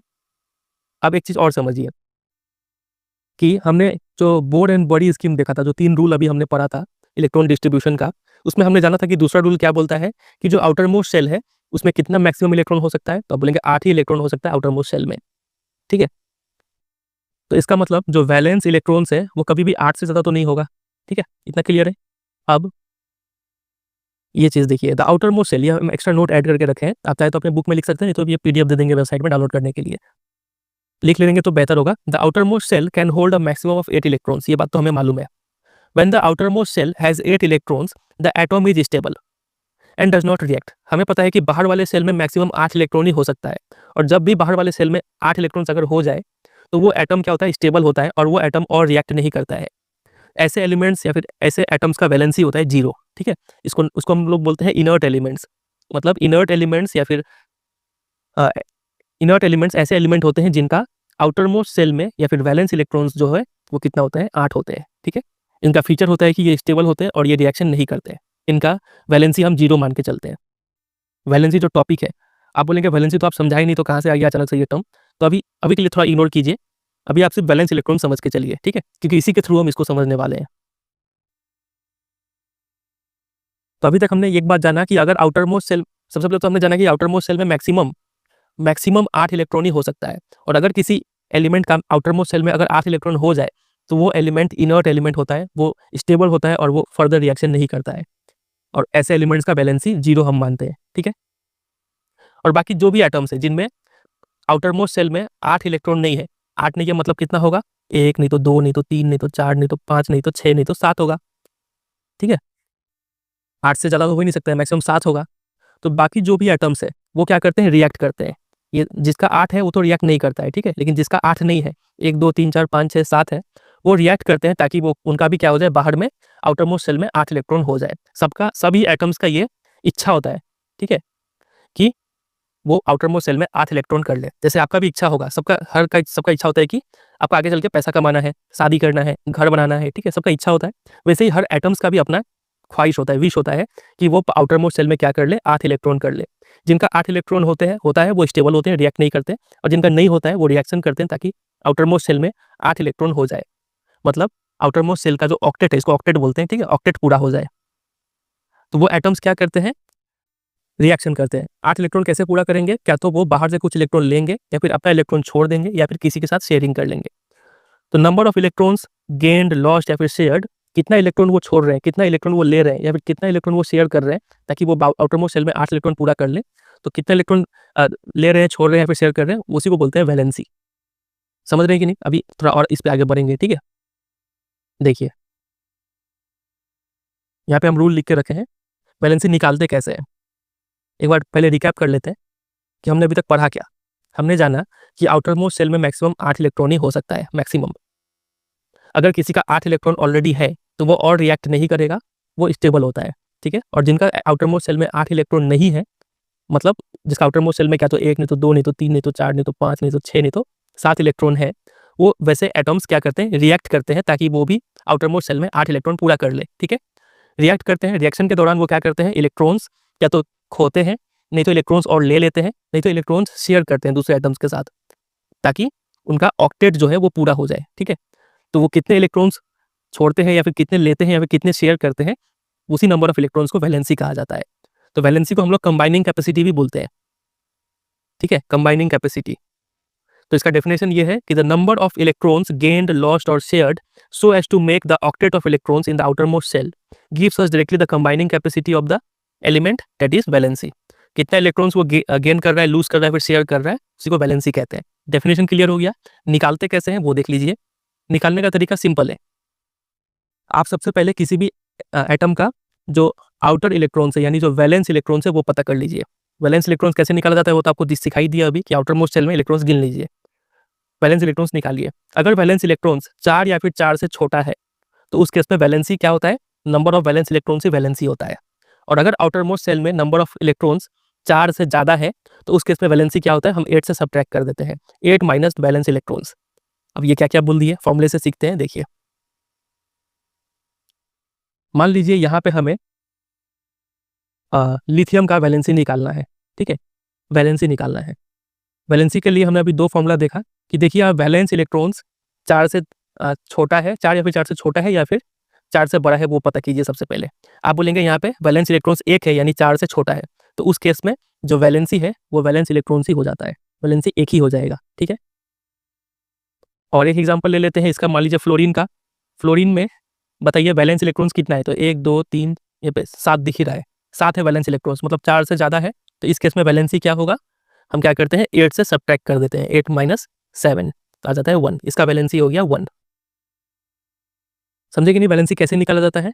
आप बताइए मेरे को नियॉन का वैलेंसी, नियॉन का वैलेंसी बताइए। तो आप बोलेंगे सबसे पहले हम देखेंगे वैलेंस इलेक्ट्रॉन्स जो कि है 8, 8 यानी ये 4 से ज़्यादा है, मतलब यहाँ पे हमें वैलेंसी अगर निकालना है तो हमें 8 में से वैलेंस इलेक्ट्रॉन माइनस करना पड़ेगा। तो वैलेंस इलेक्ट्रॉन से 8 में से 8 माइनस करेंगे कितना देगा 0। तो इसका ऑक्टेट चूंकि ऑलरेडी पूरा है 8 है, तो इसलिए वैलेंसी आ गया इसका 0। क्लियर है। चलिए एक और एग्जांपल लेते हैं, आप मुझे कार्बन का वैलेंसी बता के दिखाइए। तो आप बोलेंगे इसका आउटर मोस्ट जो सेल है उसमें 4 इलेक्ट्रॉन है, मतलब वैलेंस इलेक्ट्रॉन्स 4 है। तो अभी हमने देखा था अगर वैलेंस इलेक्ट्रॉन्स 4 या फिर 4 से छोटा हो तो उस केस में वो वैलेंस इलेक्ट्रॉन से वैलेंसी होता है, तो यही वैलेंसी हो गया 4। ऑक्सीजन का वैलेंसी बताइए। तो आप बोलेंगे आउटर मोस्ट सेल में 6 इलेक्ट्रॉन है, तो वैलेंसी हो गया 8 में से 6 गया 2, ठीक है। मैग्नीशियम का वैलेंसी बताइए। तो आप बोलेंगे आउटर मोस्ट सेल में 2 है, 4 से छोटा है, मतलब ये 2 ही हो जाएगा इसका वैलेंसी। क्लियर है। इसका वैलेंसी 3, 4। सिलिकॉन का वैलेंसी बताइए। तो 4 है तो 4 ही हो जाएगा इसका वैलेंसी। क्लियर है। चलिए तो इसी के हिसाब से अब ये टेबल पे वापस आते हैं। नंबर ऑफ एलिमेंट्स याद करवा दिए आपको, सिंबल पहले से ही याद है आपको, नंबर ऑफ इलेक्ट्रॉन्स कैसे याद करना है बता दिए थे आपको। अगला कॉलम है डिस्ट्रीब्यूशन ऑफ इलेक्ट्रॉन्स। तो के सेल में एक ही इलेक्ट्रॉन है तो एक ही रहा यहाँ पे, इसका 2 रहा, 3 है तो पहले सेल में 2 फिर अगले सेल में 1, फिर 4 है तो पहले सेल में 2 उसके बाद अगले सेल में 2, 5 है तो 2 3। समझ रहे हैं, इलेक्ट्रॉनिक कॉन्फ़िगरेशन सबका लिखा हुआ है यहाँ पे, तो ये भी क्लियर है। इसको अच्छे से प्रैक्टिस कर लेना है। और यहाँ पे लिखा गया है वैलेंसी, जो लास्ट कॉलम है उसमें आउटर मोस्ट सेल में 1 है तो वैलेंसी 1 ही रह गया।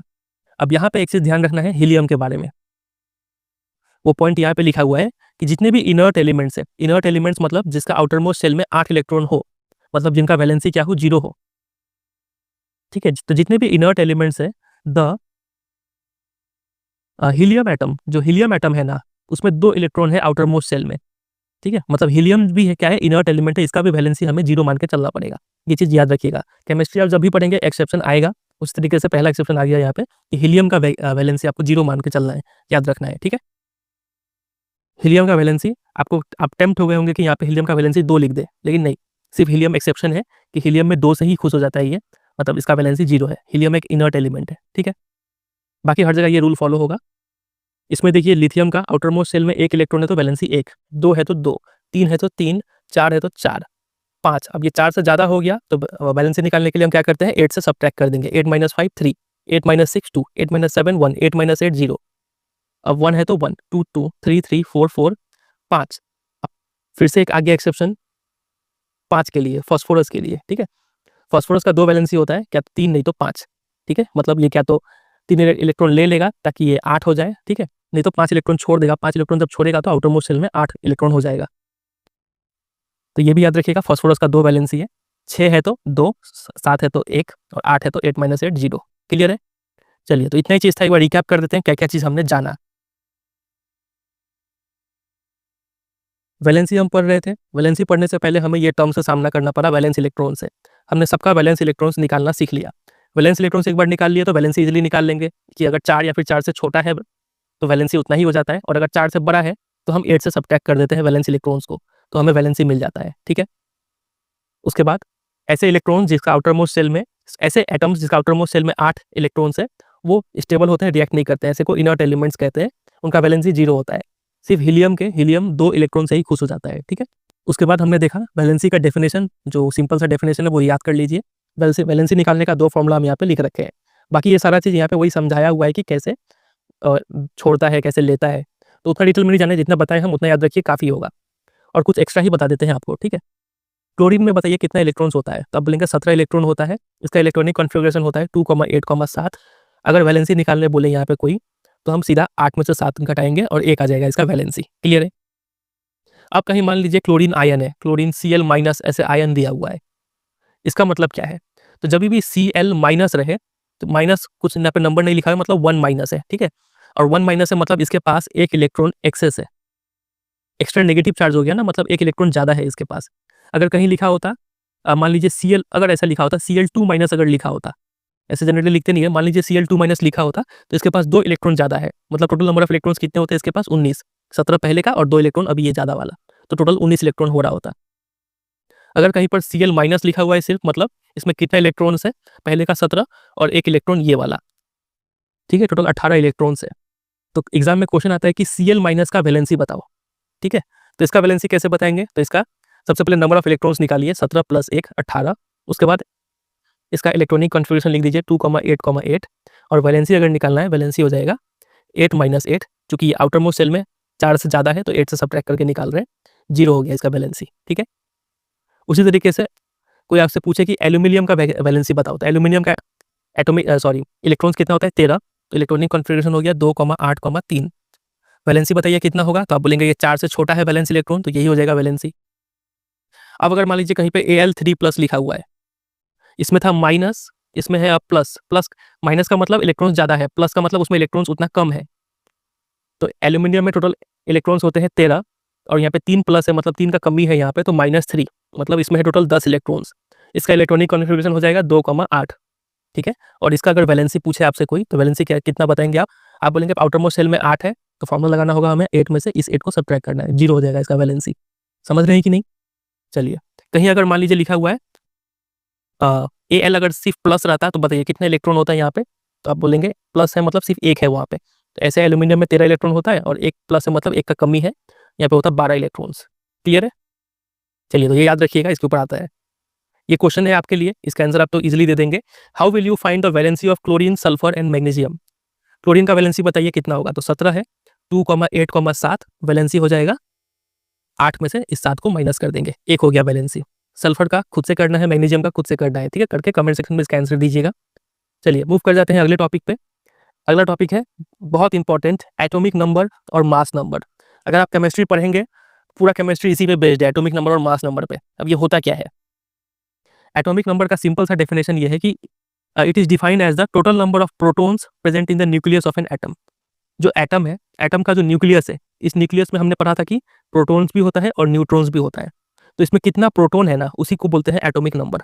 सिंपल, इसको हम लोग लेटर जेड से डिनोट करते हैं, कैपिटल लेटर जेड से, समझे कि नहीं? चलिए, तो ये हो गया एटॉमिक नंबर। वापस आते हैं उस टेबल पे। ये टेबल पे हमने क्या क्या चीज़ देख लिया था, पहला कॉलम देख लिया हमने, दूसरा कॉलम सिंबल ये भी देख लिया, नंबर ऑफ इलेक्ट्रॉन्स ये हमने देख लिया था, डिस्ट्रीब्यूशन देख लिया था, वैलेंसी देख लिया था। अब हम देख लेते हैं नंबर ऑफ प्रोटॉन्स। तो नंबर ऑफ प्रोटॉन्स देखेंगे ना, तो आप ये नंबर ऑफ इलेक्ट्रॉन्स के बराबर ही होता है अगर एलिमेंट का बात किया जाए तो। ये 2 तो ये भी 2, ये भी 3 तो ये भी 3, 4 5 6, ये भी सीरियली अरेंज है, ठीक है। तो नंबर ऑफ प्रोटॉन्स पता चल गया, और नंबर ऑफ प्रोटॉन्स को ही क्या बोलते हैं, एटॉमिक नंबर बोलते हैं, है कि नहीं? तो ये दोनों आप देखेंगे इक्वल है हर जगह। क्लियर है कि नहीं? तो आप बोलेंगे कि नंबर ऑफ प्रोटॉन्स और नंबर ऑफ इलेक्ट्रॉन्स और एटॉमिक नंबर हमेशा इक्वल होते हैं क्या? तो जरूरी नहीं है। नंबर ऑफ प्रोटॉन्स और एटॉमिक नंबर ये दोनों तो हमेशा इक्वल रहेंगे, इसमें कोई डाउट नहीं है, हमेशा ये दोनों इक्वल रहेंगे। लेकिन इलेक्ट्रॉन्स का फितरती है, कभी इलेक्ट्रॉन्स निकल जाता है, कभी जुड़ जाता है, समझ रहे ना, डिपेंड अपॉन द रिएक्शन, कि कहीं एल्यूमिनियम है, कहीं Al3 प्लस है, तो इसमें इलेक्ट्रॉन्स अलग होंगे, इसमें नंबर ऑफ इलेक्ट्रॉन्स अलग होंगे, इसमें 13 है, इसमें 10 आपको मिलेगा, है कि नहीं? तो इलेक्ट्रॉन्स अप डाउन होते रहता है, लेकिन नंबर ऑफ प्रोटॉन्स हमेशा सेम रहेगा किसी भी एलिमेंट में, ठीक है, और एटॉमिक नंबर भी हमेशा सेम रहता है। क्लियर है यहाँ तक? तो यहाँ पे हमने ये भी कॉलम देख लिया, ये भी देख लिया, ये भी देख लिया, ये भी देख लिया, ये भी देख लिया, ये भी देख लिया, ये भी देख लिया, बच गया क्या, सिर्फ न्यूट्रॉन्स वाला, ठीक है। आइए, तो इस टॉपिक में एटॉमिक नंबर क्लियर हो गया, और कुछ भी यहाँ पे काम का नहीं है, सिर्फ डेफिनेशन और सिंबल याद रखिएगा, ठीक है। और पहला 18 एलिमेंट्स का एटॉमिक नंबर याद होना चाहिए। याद करने का तरीका वही है कि पहला 18 को आप सीरियली याद कीजिए, तो जो भी मान लीजिए छठे नंबर पे क्या है, कार्बन है, तो कार्बन का एटॉमिक नंबर 6 हो जाएगा। क्लियर है? वैसे ही 17वें नंबर पे क्या आपको मिलेगा, क्लोरीन मिलेगा, तो क्लोरीन का एटॉमिक नंबर 17 हो जाएगा। समझ रहे? तो पहला 18 एलिमेंट्स का सबका एटॉमिक नंबर इस तरीके से याद कर लेना है। अब आ जाइए मास नंबर पे। मास नंबर क्या होता है? तो मास नंबर का डेफिनेशन है यहाँ पे, mass number is defined as the sum of total number of protons and neutrons present in the nucleus of an atom. किसी भी एटम के न्यूक्लियस में हमें पता है 2 चीज़ होता है, प्रोटॉन्स और न्यूट्रॉन्स। अगर इन दोनों का नंबर जोड़ देंगे ना, सम कर देंगे, तो आपको मिल जाएगा मास नंबर। मास नंबर को हम कैपिटल लेटर ए से डिनोट करते हैं, ठीक है। जैसे एटॉमिक नंबर को कैसे डिनोट किए थे, कैपिटल लेटर जेड से, इसको हम ए से डिनोट करते हैं। और एक छोटा सा टर्म यहाँ पे भी है, न्यूक्लियंस, आपको पहले भी बता चुके हैं। तो प्रोटॉन्स एंड न्यूट्रॉन दोनों को मिला के क्या बोलते हैं, न्यूक्लियॉन्स बोलते हैं। किसी भी एटम के न्यूक्लियस में प्रोटॉन और न्यूट्रॉन होता है, दोनों को मिला के क्या बोलते हैं, न्यूक्लियॉन्स बोलते हैं। क्लियर है? चलिए वापस आते हैं उस टेबल पे। इस टेबल में हमें नंबर ऑफ न्यूट्रॉन्स यहाँ पे दिया हुआ है। हाइड्रोजन में न्यूट्रॉन्स नहीं होता है, 0 होता है। इसमें 2, इसमें 4, इसमें 5, इसमें 6, ऐसे करके नंबर ऑफ न्यूट्रॉन्स दिया हुआ है। इसको भी याद कर लेंगे तो अच्छा रहेगा, लेकिन इतना याद करना आपके लिए अगर एक्सेस हो जाता है तो आप अभी के लिए इसको छोड़ भी सकते हैं, लेकिन याद कर लेंगे तो बेहतर रहेगा। तो आपसे अगर कोई पूछे कि बताओ हीलियम का एटॉमिक नंबर कितना है, तो आप बोलेंगे नंबर ऑफ प्रोटॉन्स हीलियम में कितना है, 2, तो एटॉमिक नंबर 2 हो जाएगा।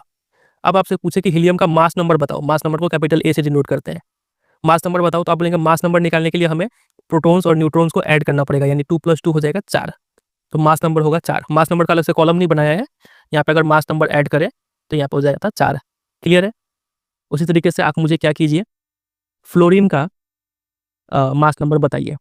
तो आप बोलेंगे इसका नंबर ऑफ प्रोटॉन से 9 और न्यूट्रॉन से 10, तो मास नंबर कितना हो गया, 9 + 10 19 हो गया मास नंबर। वैसे ही सबका मास नंबर आप इजीली निकाल पाएंगे। तो अगर आपको किसी भी एटम का, किसी भी एलिमेंट का एटॉमिक नंबर और मास नंबर पता चल जाए तो हम उसको सिंबल में इस तरीके से लिखते हैं।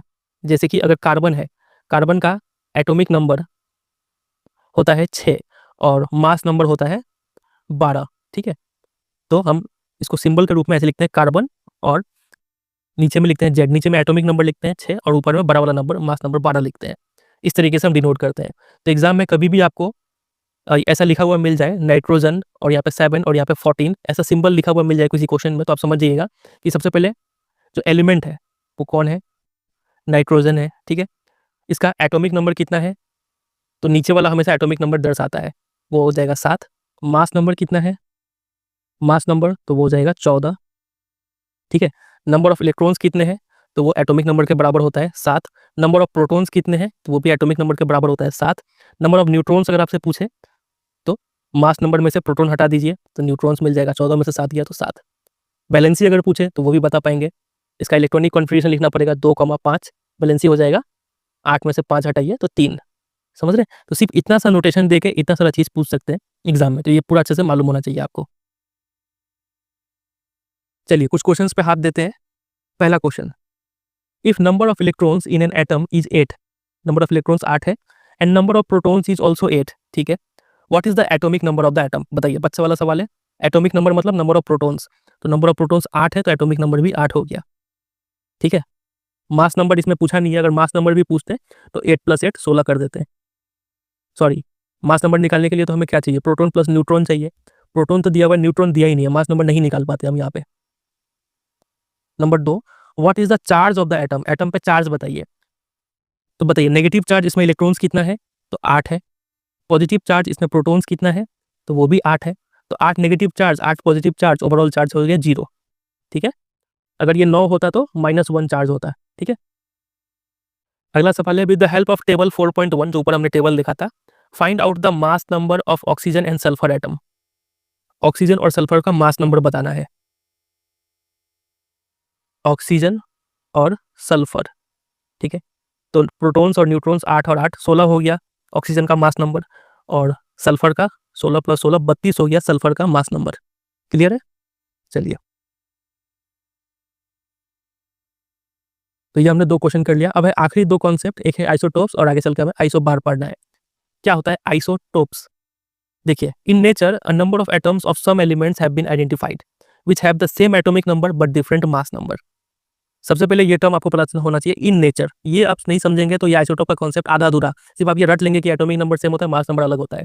अगर इन नेचर नहीं समझेंगे तो सिर्फ रटा हुआ ज्ञान रहेगा आपके पास, आप उस कॉन्सेप्ट को समझे ही नहीं। इसका मतलब देखिए, नेचर में जो कई सारे ऐसे एलिमेंट्स हैं जिनका आपको अलग अलग एटम्स मिलेगा।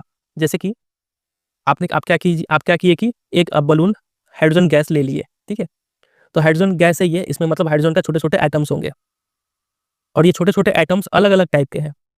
ठीक है, छोटे छोटे एटम्स अलग अलग टाइप के हैं, मतलब इनका एटॉमिक नंबर अलग सेम है लेकिन मास नंबर अलग हो सकता है। For example, hydrogen atom 3 type के हाइड्रोजन एटम के 3 टाइप के स्पीसीज एग्जिस्ट करते हैं। एक हो गया प्रोटियम, एक दूसरा हो गया ड्यूट्रियम, तीसरा हो गया ट्रिटियम। सिर्फ समझिए, आपको क्या याद करना है बता देंगे। अभी तक हमने जाना कि नेचर में अलग कुछ एलिमेंट्स ऐसे होते हैं जिनका अलग अलग टाइप का आइटम्स पाया जाता है। ठीक है, रहेंगे सब हाइड्रोजन ही, हाइड्रोजन का एग्जांपल से समझ रहे हैं अभी, रहेंगे सब हाइड्रोजन ही, लेकिन उसमें कुछ अलग अलग वेरिएंट है। उनका एटॉमिक नंबर सेम होता है लेकिन मास नंबर अलग होता है। जैसे कि हाइड्रोजन का अगर एग्जांपल ले तो हाइड्रोजन का 3 टाइप का एटम्स देखने को मिलता है, जैसे कि प्रोटियम हो गया, ड्यूट्रियम हो गया, ट्रिटियम हो गया। तीनों का जो एटॉमिक नंबर है वो सेम है 111, लेकिन मास नंबर अलग है, एक का 1 है, एक का 2 है, एक का 3 है। ठीक है, तो इसी अलग अलग वेरिएंट को क्या कहा जाता है? आइसोटोप्स। समझ रहे हैं? वैसे ही आइसोटोप्स पाया जाता है कार्बन का भी। अगर आप इतना सा कार्बन अगर लेंगे, नेचर से कहीं से भी कार्बन उठाएंगे, तो उसमें आपको 2 टाइप का कार्बन का एटम मिलेगा। एक ऐसा कार्बन का एटम मिलेगा, दोनों का एटॉमिक नंबर तो 6 ही है, एक ऐसा कार्बन एटम मिलेगा जिसका मास नंबर 12 रहेगा, और एक ऐसा कार्बन का एटम मिलेगा जिसका मास नंबर 14 रहेगा। समझ रहे हैं? तो नेचर में ऐसा अलग अलग टाइप का एटम एग्जिस्ट करता है सेम एलिमेंट का। तो इसी अलग अलग टाइप के एटम्स को क्या बोलते हैं? आइसोटोप्स बोलते हैं। क्लियर है? वैसे ही क्लोरीन का भी ये 2 वेरिएंट पाया जाता है, दोनों क्लोरीन ही है, दोनों का एटॉमिक नंबर 17 ही है, लेकिन मास नंबर अलग अलग है। ठीक है, तो डेफिनेशन क्या हो गया आइसोटोप्स का? तो आइसोटोप का डेफिनेशन ये है, are defined as the atoms of same element. ये याद रखिएगा, सेम एलिमेंट रहेंगे। क्लोरीन है तो ये भी क्लोरीन ही है, ये कार्बन है तो ये भी कार्बन ही है, ऊपर वाले सब हाइड्रोजन ही थे। तो atoms of same element having same atomic number but different mass number. ये हो गया इसका पूरा डेफिनेशन आइसोटोप्स का। क्लियर है? डेफिनेशन लिखेंगे और साथ साथ एग्जाम्पल। एग्जाम्पल हमने 3 एग्जाम्पल देखा। पहला है हाइड्रोजन का, हाइड्रोजन का 3 आइसोटोप्स है, ये प्रोटियम, ड्यूट्रियम, ट्रिटियम। आप इसको सिंबल के रूप में H11 या फिर H21 या फिर H31 ऐसे लिख सकते हैं, या फिर इस ड्यूट्रियम को सिर्फ कैपिटल लेटर डी से भी दिखा सकते हैं और ट्रिटियम को कैपिटल लेटर टी से भी दिखा सकते हैं। क्लियर है यहाँ तक? वैसे ही कार्बन का ये दूसरा एग्जांपल हो गया, कार्बन का 2 आइसोटोप्स ये है, और ये तीसरा एग्जांपल हो गया क्लोरीन का 2 आइसोटोप्स ये है। समझे कि नहीं? तो डेफिनेशन और ये 3 एग्जांपल याद रखिएगा आइसोटोप्स का, इससे बाहर कुछ नहीं आएगा। अगला पॉइंट है आइसोटोप्स के ऊपर ये कि इनका केमिकल प्रॉपर्टी सेम होता है तो सब हाइड्रोजन ही, है तो सब कार्बन ही, है तो सब क्लोरीन ही, इसलिए केमिकल प्रॉपर्टी इनका सेम होता है, लेकिन फिजिकल प्रॉपर्टी मास अलग होता है। ठीक है, ये अगला फीचर हो गया आइसोटोप्स का। ये पॉइंट भी याद रखिएगा, असर्शन रीजन टाइप क्वेश्चंस में इस टाइप के क्वेश्चन पूछते हैं। अभी आगे चल के इसके ऊपर एक क्वेश्चन पूछेंगे आपसे जिसमें ये इसका इस्तेमाल होगा। आप देखिए, अभी हमने देखा कि क्लोरीन का 2 आइसोटोप्स है, दोनों का एटॉमिक नंबर तो 17 था, लेकिन एक का वजन था, मास नंबर था 35 और एक का मास नंबर था 37। तो अगर इन जनरल बात किया जाए, कोई आपसे पूछ लिया बाजार में चलते वक्त कि बताओ क्लोरीन का मास नंबर कितना है, तो आप तो मन ही मन कंफ्यूज हो जाएंगे कि हम किस क्लोरीन का मास नंबर बताएं, इस क्लोरीन का मास नंबर बताएं या फिर इस क्लोरीन का मास नंबर बताएं। तो इतना आपको कंफ्यूज नहीं होना है, इसका भी समाधान है। इसका समाधान ये है कि आप पता कीजिए कि नेचर में ये दोनों क्लोरीन किस रेशियो में पाया जाता है, यानी कितना कितना परसेंटेज में पाया जाता है। मतलब अगर आप एक बलून अगर क्लोरीन गैस लेते हैं, तो इस एक बलून क्लोरीन गैस में कितने इस टाइप के क्लोरीन एटम्स है और कितने इस टाइप के क्लोरीन एटम्स है वो पता कर लीजिए, दोनों का परसेंटेज। जैसे कि क्लोरीन जनरली इस रेशियो में पाया जाता है 3:1 के रेशियो में, इसको परसेंटेज में कन्वर्ट कर लीजिए, यानी टोटल कितना है 4, 4 में से 3, और परसेंटेज में कन्वर्ट करना है तो इंटू 100, तो ये आ गया 75% इस टाइप के क्लोरीन होते हैं Cl1735 वाले। और इसका परसेंटेज निकाल लीजिए 1/4 और परसेंटेज कीजिए इंटू 100 यानी 25%। 25% क्लोरीन इस टाइप के होते हैं जिनका मास होता है 37। ठीक है, परसेंटेज आपने निकाल लिया दोनों का, 75% और 25%। क्लियर है? उसके बाद परसेंटेज निकालने के बाद आप एवरेज एटॉमिक मास निकाल दीजिए। एवरेज एटॉमिक मास कैसे निकालते हैं? तो पहले वाले क्लोरीन का मास था 35, वो लिखिए, फिर इसका परसेंटेज लिख दीजिए, 75% के लिए बाई 100 हो गया, और प्लस दूसरे वाले क्लोरीन का मास 37, इसका परसेंटेज है 25, वो लिखिए, और परसेंट के लिए 100। इसको सॉल्व कर दीजिए, पूरा को सॉल्व करेंगे, सॉल्व कुछ नहीं करना है, इसको मल्टीप्लाई कीजिए। ठीक है, और इसको मल्टीप्लाई कीजिए, और नीचे 100 है तो 2 डिजिट छोड़ के पॉइंट डाल दीजिए, करके जोड़िए, इतना आ जाएगा 35.5। तो बाजार में चलते वक्त अगर आपसे कोई क्लोरीन का मास पूछ ले, क्लोरीन एटम का, तो आप कितना बताएंगे? 35.5। आपके मन में कंफ्यूजन ही नहीं रहेगा कि आप किस क्लोरीन का बता रहे हो, क्योंकि आप दोनों का एवरेज निकाल के बता दिए। क्लियर है कि नहीं? ये पूरा कैलकुलेशन पर हम इतना टाइम इसलिए दिए क्योंकि इसके ऊपर एग्जाम में क्वेश्चन आता है, अभी देखेंगे एक्सरसाइज में। ठीक है, ये समझ के रखिए। तो मास नंबर निकालने का तरीका वही है।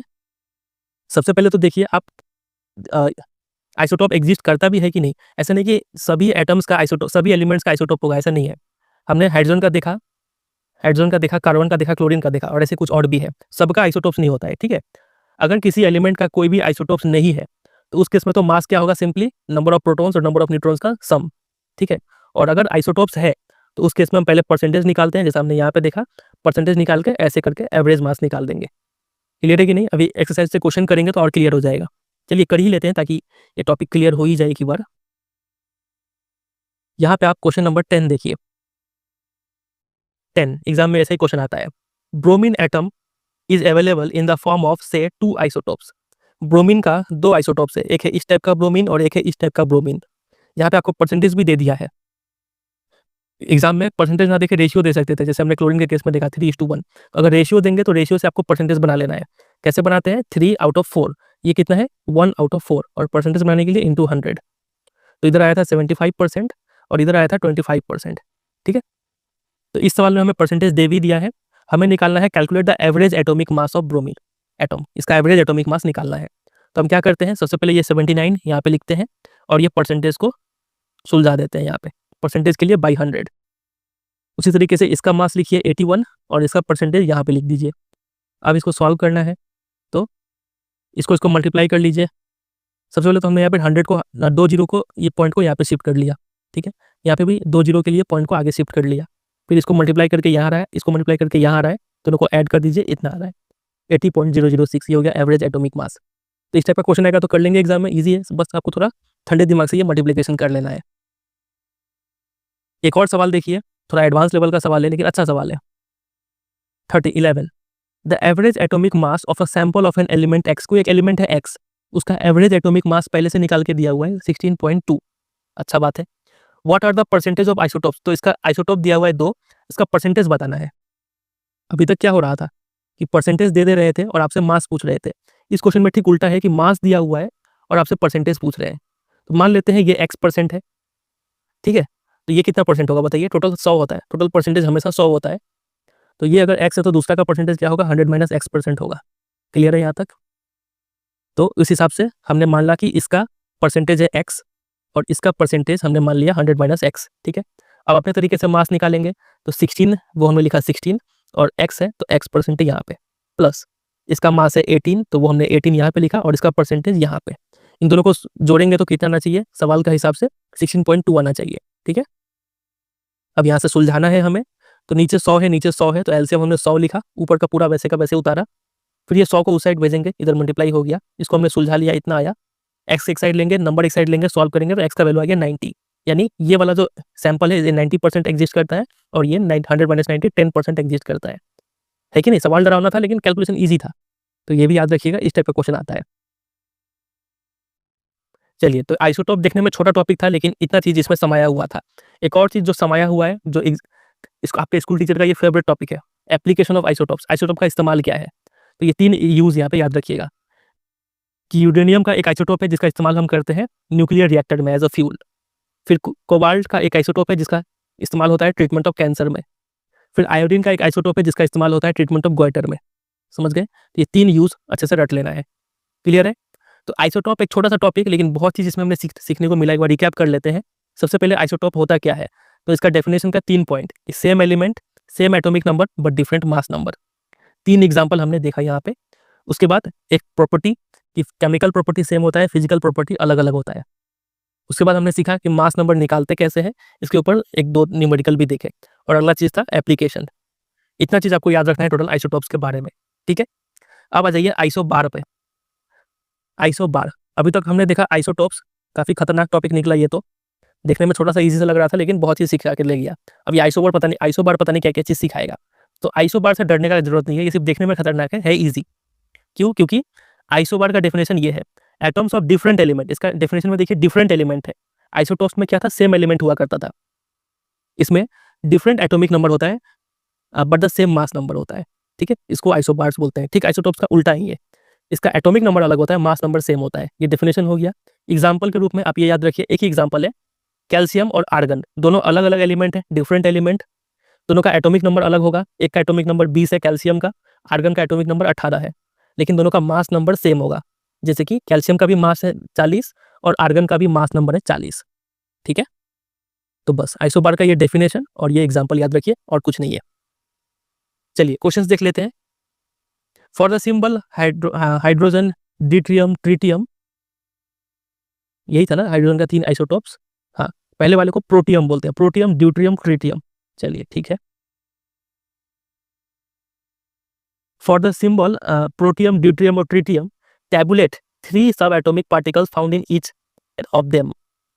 क्या क्या चीज बोला गया है देखिए। सबसे पहले तो ये तो सिंबल है, ठीक है, 3 आइसोटोप्स दिए हुए हैं, हमें टैबुलेट करना है, मतलब एक टेबल बनाना है जिसमें तीनों सब एटॉमिक पार्टिकल्स को बताना है इन सब में। इसमें कौन सा 3 सब एटॉमिक पार्टिकल्स है, मतलब इलेक्ट्रॉन, प्रोटॉन और न्यूट्रॉन, इसमें कितना है वो बता दीजिए। इसमें इलेक्ट्रॉन, प्रोटॉन, न्यूट्रॉन कितना है वो बताइए। इसमें प्रोटॉन, इलेक्ट्रॉन, न्यूट्रॉन कितना है वो बताइए। तो चलिए एक टेबल बना लेते हैं यहाँ पे। एक तरफ है प्रोटियम, ड्यूट्रियम और ट्रिटियम, ठीक है, और इधर है इलेक्ट्रॉन, प्रोटॉन और न्यूट्रॉन। इसी टेबल को तो भरना है हमें। तो सबसे पहले सबका दो तीनों में क्या है, एटॉमिक नंबर सेम होगा, यानी नंबर ऑफ प्रोटॉन सेम होगा, तो इससे इलेक्ट्रॉन भी सेम होगा, ठीक है। अब बात आ गया न्यूट्रॉन का, तो इसका हमने देखा था ये 1 1 था, ये 1 2 था और ये 1 3 था, है कि नहीं। तो न्यूट्रॉन्स कितना होगा, ये 1 में से 1 सब्ट्रैक्ट कर दीजिए, 1 आ गया। तो ये मास नंबर में से प्रोटॉन हटा दीजिए, तो न्यूट्रॉन कितना हो जाएगा, 1, तो यहाँ पे 0 होगा, यहाँ पे 1 हो गया। और ये मास नंबर में से नंबर ऑफ प्रोटॉन हटा दीजिए, 3 में से 1 गया तो 2। तो यही हो जाएगा इस सवाल का आंसर। क्लियर है, इलेक्ट्रॉन्स हमने बता दिया, प्रोटॉन बता दिया, न्यूट्रॉन बता दिया, तीनों में कितना कितना है। तो ये टेबल को हम यहाँ पे भी बना के रख दिए, ये हो जाएगा आंसर। दूसरा सवाल है, right the electronic configuration of any one pair of isotopes and isobars. Isotope का एक पेयर लेना है, जैसे कि हमने लेते हैं क्लोरीन का 1735 और 1737।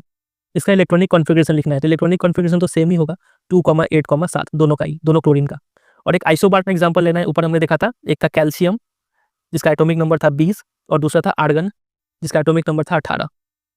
तो कैल्शियम का इलेक्ट्रॉनिक कॉन्फ़िगरेशन देख रहे हैं, ये टर्म इलेक्ट्रॉनिक कॉन्फ़िगरेशन बुक में कहीं भी जिक्र नहीं था, लेकिन यहाँ क्वेश्चन में पूछ दिया इन्होंने, तो याद रखिएगा।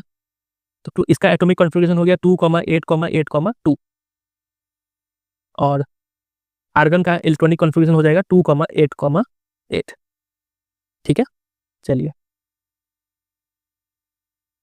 अब आप बोलेंगे यहाँ पे हम क्या, जो कैल्शियम था जिसका एटॉमिक नंबर है 20, इसका इलेक्ट्रॉनिक कॉन्फ़िगरेशन बनाने के लिए 2,8,8,2 क्यों लिखे। इसको हम 2,8, क्योंकि बाहर वाले सेल में तो 18 इलेक्ट्रॉन हो सकता है, यहाँ पे हम 10 क्यों नहीं दे दिए, ठीक है। तो इसका जवाब वही होगा कि आउटर मोस्ट सेल में, जो दूसरा रूल क्या बोल रहा था कि आउटर मोस्ट सेल में 8 से ज़्यादा इलेक्ट्रॉन नहीं हो सकता है, तो इसमें 8 से ज़्यादा इलेक्ट्रॉन ना हो, इसलिए हम क्या किए कि इसमें 8 से ज़्यादा इलेक्ट्रॉन नहीं होना चाहिए। 10 देने का मतलब इसमें 8 से ज़्यादा इलेक्ट्रॉन हो गया, तो हम क्या करेंगे, यहाँ से 2 इलेक्ट्रॉन कम कर देंगे, तो मतलब 2,8, इधर आ जाएगा 8 और बाहर वाले सेल में सिर्फ 2 ही इलेक्ट्रॉन रहेगा, समझ रहे हैं। इसलिए कैल्शियम का इलेक्ट्रॉनिक कॉन्फ़िगरेशन ऐसा रहेगा। चैप्टर खत्म है, चैप्टर को रिवाइज कर लेते हैं। ये सब रिवीजन पॉइंट्स हमने पहले देख लिया था, जो नहीं देखा था वो है ये। सेल्स ऑफ एटम को हम K, L, M, N ये सब लेटर से डेजिग्नेट करते हैं। वैलेंसी का डेफिनेशन है, it is the combining capacity of an atom, ठीक है। एटॉमिक नंबर का डेफिनेशन पता है, मास नंबर का डेफिनेशन मालूम है, आइसोटॉप्स का डेफिनेशन मालूम है, आइसोबार भी मालूम है। Elements are defined by the number of protons they possess, ठीक है। चलिए कुछ क्वेश्चंस देखते हैं। पहला, summarize the rules for writing the distribution of electrons in various cells for the first 18 elements। हमें रूल्स को बताना है कि डिस्ट्रीब्यूशन कैसे होता है इलेक्ट्रॉन्स का, मतलब बोर एंड बरी का जो रूल है वो हमें लिखना है, वो 3 पॉइंट, पहला, दूसरा और तीसरा कर लेंगे। चलिए दूसरा, define valency by taking an example of silicon and oxygen. Valency का डेफिनेशन बता ही दिए, number of electron gain, lost या फिर शेयर्ड। सिलिकॉन का एग्जांपल और ऑक्सीजन का एग्जांपल देखिए, इसका वैलेंसी बता दीजिए, इसका वैलेंसी बता दीजिए। क्लियर। अगला सवाल है, एक्सप्लेन विथ एग्जांपल, मतलब एटॉमिक नंबर का डेफिनेशन लिखना है और एग्जांपल दे देना है। मास नंबर का डेफिनेशन और एग्जांपल, आइसोटोप का डेफिनेशन एग्जांपल, आइसोबार का डेफिनेशन एग्जांपल। और आइसोटोप के केस में इसका यूज भी पूछ रहे हैं आइसोटोप का, तो 3 यूज हमने याद किया था, कोई 2 लिख दीजिए। नंबर 9, Na+ देख रहे हैं, plus has completely filled K and L shells, इसको एक्सप्लेन करना है।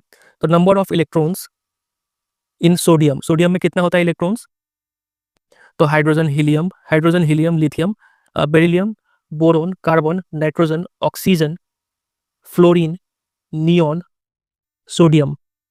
तो सोडियम आता है आपका 11वें नंबर पे, तो नंबर ऑफ इलेक्ट्रॉन्स हो गया 11, ठीक है। अब यहाँ पे दिया हुआ है Na+, तो number of electrons in Na+, plus है मतलब 1 इलेक्ट्रॉन का कमी है, तो यहाँ पर हो जाएगा 11 - 1 यानी 10 इलेक्ट्रॉन हो गया। तो इसका इलेक्ट्रॉनिक कॉन्फ़िगरेशन कितना होगा, 2,8। तो इसका K सेल में 2 का 2 इलेक्ट्रॉन है, क्योंकि मैक्सिमम 2 ही हो सकता है। L सेल में भी पूरा फील्ड है, 8 इलेक्ट्रॉन था, 8 इलेक्ट्रॉन पूरा है यहाँ पे, तो इसी को एक्सप्लेन करना है, तो यही चीज़ आप पूरा लिख देंगे, ठीक है। और ये सारा इंपॉर्टेंट क्वेश्चन आंसर वेबसाइट में भी दे देंगे, वहाँ भी जाके आप इसको PDF में डाउनलोड कर सकते हैं, ठीक है। नंबर 10, 11 हम पहले ही देख चुके हैं। 12 देखते हैं। If Z equal to 3, Z से किस लेटर को डिनोट कर रहे थे, किस चीज को डिनोट कर रहे थे, एटॉमिक नंबर को। तो एटॉमिक नंबर 3 है, मतलब नंबर ऑफ इलेक्ट्रॉन्स 3 है। What would be the valency of the element, valency बताना है तो इसका इलेक्ट्रॉनिक कॉन्फ़िगरेशन लिखिए। तो 2,1 1 है तो वैलेंसी भी एक ही हो जाएगा। ऑल्सो नेम द एलिमेंट, इसका नाम भी बताना है। नाम आप तभी बता पाएंगे तो आपको वो 18 एलिमेंट का नाम याद हो। तो तीसरे नंबर पे कौन सा आ रहा था, तीसरे नंबर पर आ रहा था आपका लिथियम, तो लिथियम हो जाएगा इसका answer. Number 13, composition of nuclei of 2 atomic species X and Y are given as under. 2 atom है एक्स और वाई, इसका न्यूक्लियाई का कॉम्पोजिशन ये दिया हुआ है कि प्रोटॉन इसमें 6 है, इसमें भी 6 है, न्यूट्रॉन्स इसमें 6 है और इसमें 8 है। Give the mass number of X and Y, इसका मास नंबर बताइए। तो 6 + 6 12 हो गया। इसका मास नंबर बताइए, 6 + 8 14 हो गया। What is the relation between 2 species, इन दोनों में क्या रिलेशन है। तो हम देख रहे हैं कि इसका एटॉमिक नंबर यानी प्रोटॉन्स सेम है, एटॉमिक नंबर सेम है, मास नंबर अलग अलग है, तो ये क्या है, आइसोटोप से। क्लियर है कि नहीं। चलिए 14 का 3 तो हमने पहले ही कर लिया था, डी देख लेते हैं। Isotope of iodine is used for making tincture iodine which is used as a medicine. हमने क्या ये याद किया था, नहीं, हमने तो ये याद किया था कि एक आइसोटोप आयोडीन का आइसोटोप का इस्तेमाल होता है गॉइटर को ट्रीट करने के लिए। ये फॉल्स हो जाएगा, ठीक है।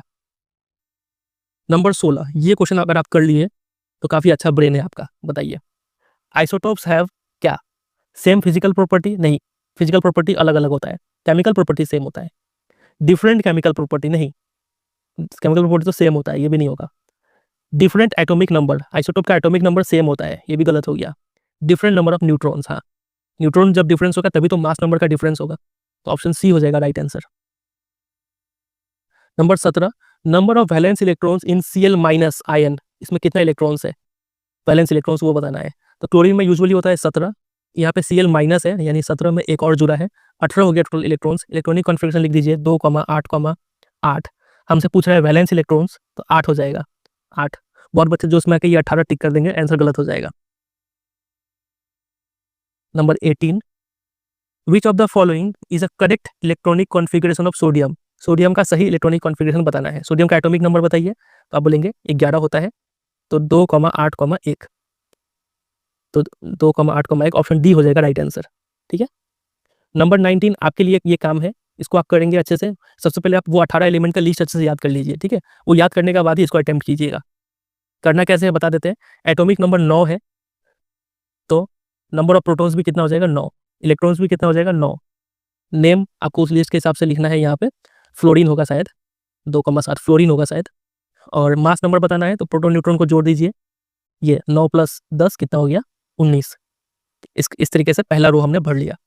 दूसरा भरना है खुद से, एटॉमिक नंबर 16, तो प्रोटॉन भी हो गया 16, इलेक्ट्रॉन भी हो गया 16। न्यूट्रॉन बताना है, न्यूट्रॉन मास नंबर में से प्रोटॉन हटा दीजिए, तो 16 हो जाएगा, ठीक है, पूरा भर गया। उसी तरीके से ये करना है, एक करके दिखा देते हैं। मास नंबर 24 है, प्रोटॉन 12 है, तो ये एटॉमिक नंबर भी हो जाएगा 12। न्यूट्रॉन्स बताना है, तो मास नंबर में से प्रोटॉन हटा दीजिए, तो 24 में से 12 गया तो 12। इलेक्ट्रॉन हो जाएगा प्रोटॉन के इक्वल 12, और इसका नाम बताना है। तो 18 लिस्ट आपने याद किया ही है, उस हिसाब से इसका नाम लिखना है। बाकी ये दो आप खुद से करेंगे, ठीक है। ये आपके लिए होमवर्क रहेगा बस। इसी के साथ ये पूरा चैप्टर एंड होता है।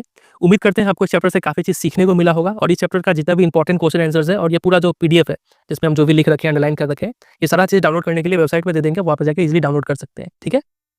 वीडियो अगर पसंद आए तो 3 काम कर दीजिए, वीडियो को लाइक कर दीजिए, दोस्तों के साथ शेयर कर दीजिए, और अगर आप चैनल पर नए हैं तो उसको सब्सक्राइब भी कर लीजिए। बाकी चैप्टर्स भी क्लास 9 साइंस का पढ़ा के रखे हैं, आप प्लेलिस्ट में जाएंगे तो आपको मिल जाएगा, ठीक है। लिंक भी दे देंगे डिस्क्रिप्शन में, पूरा प्लेलिस्ट आप जाके देख लीजिएगा, ठीक है। चलिए एंड करते हैं, मिलते हैं बहुत जल्द किसी और वीडियो में, तब तक के लिए bye bye and take care.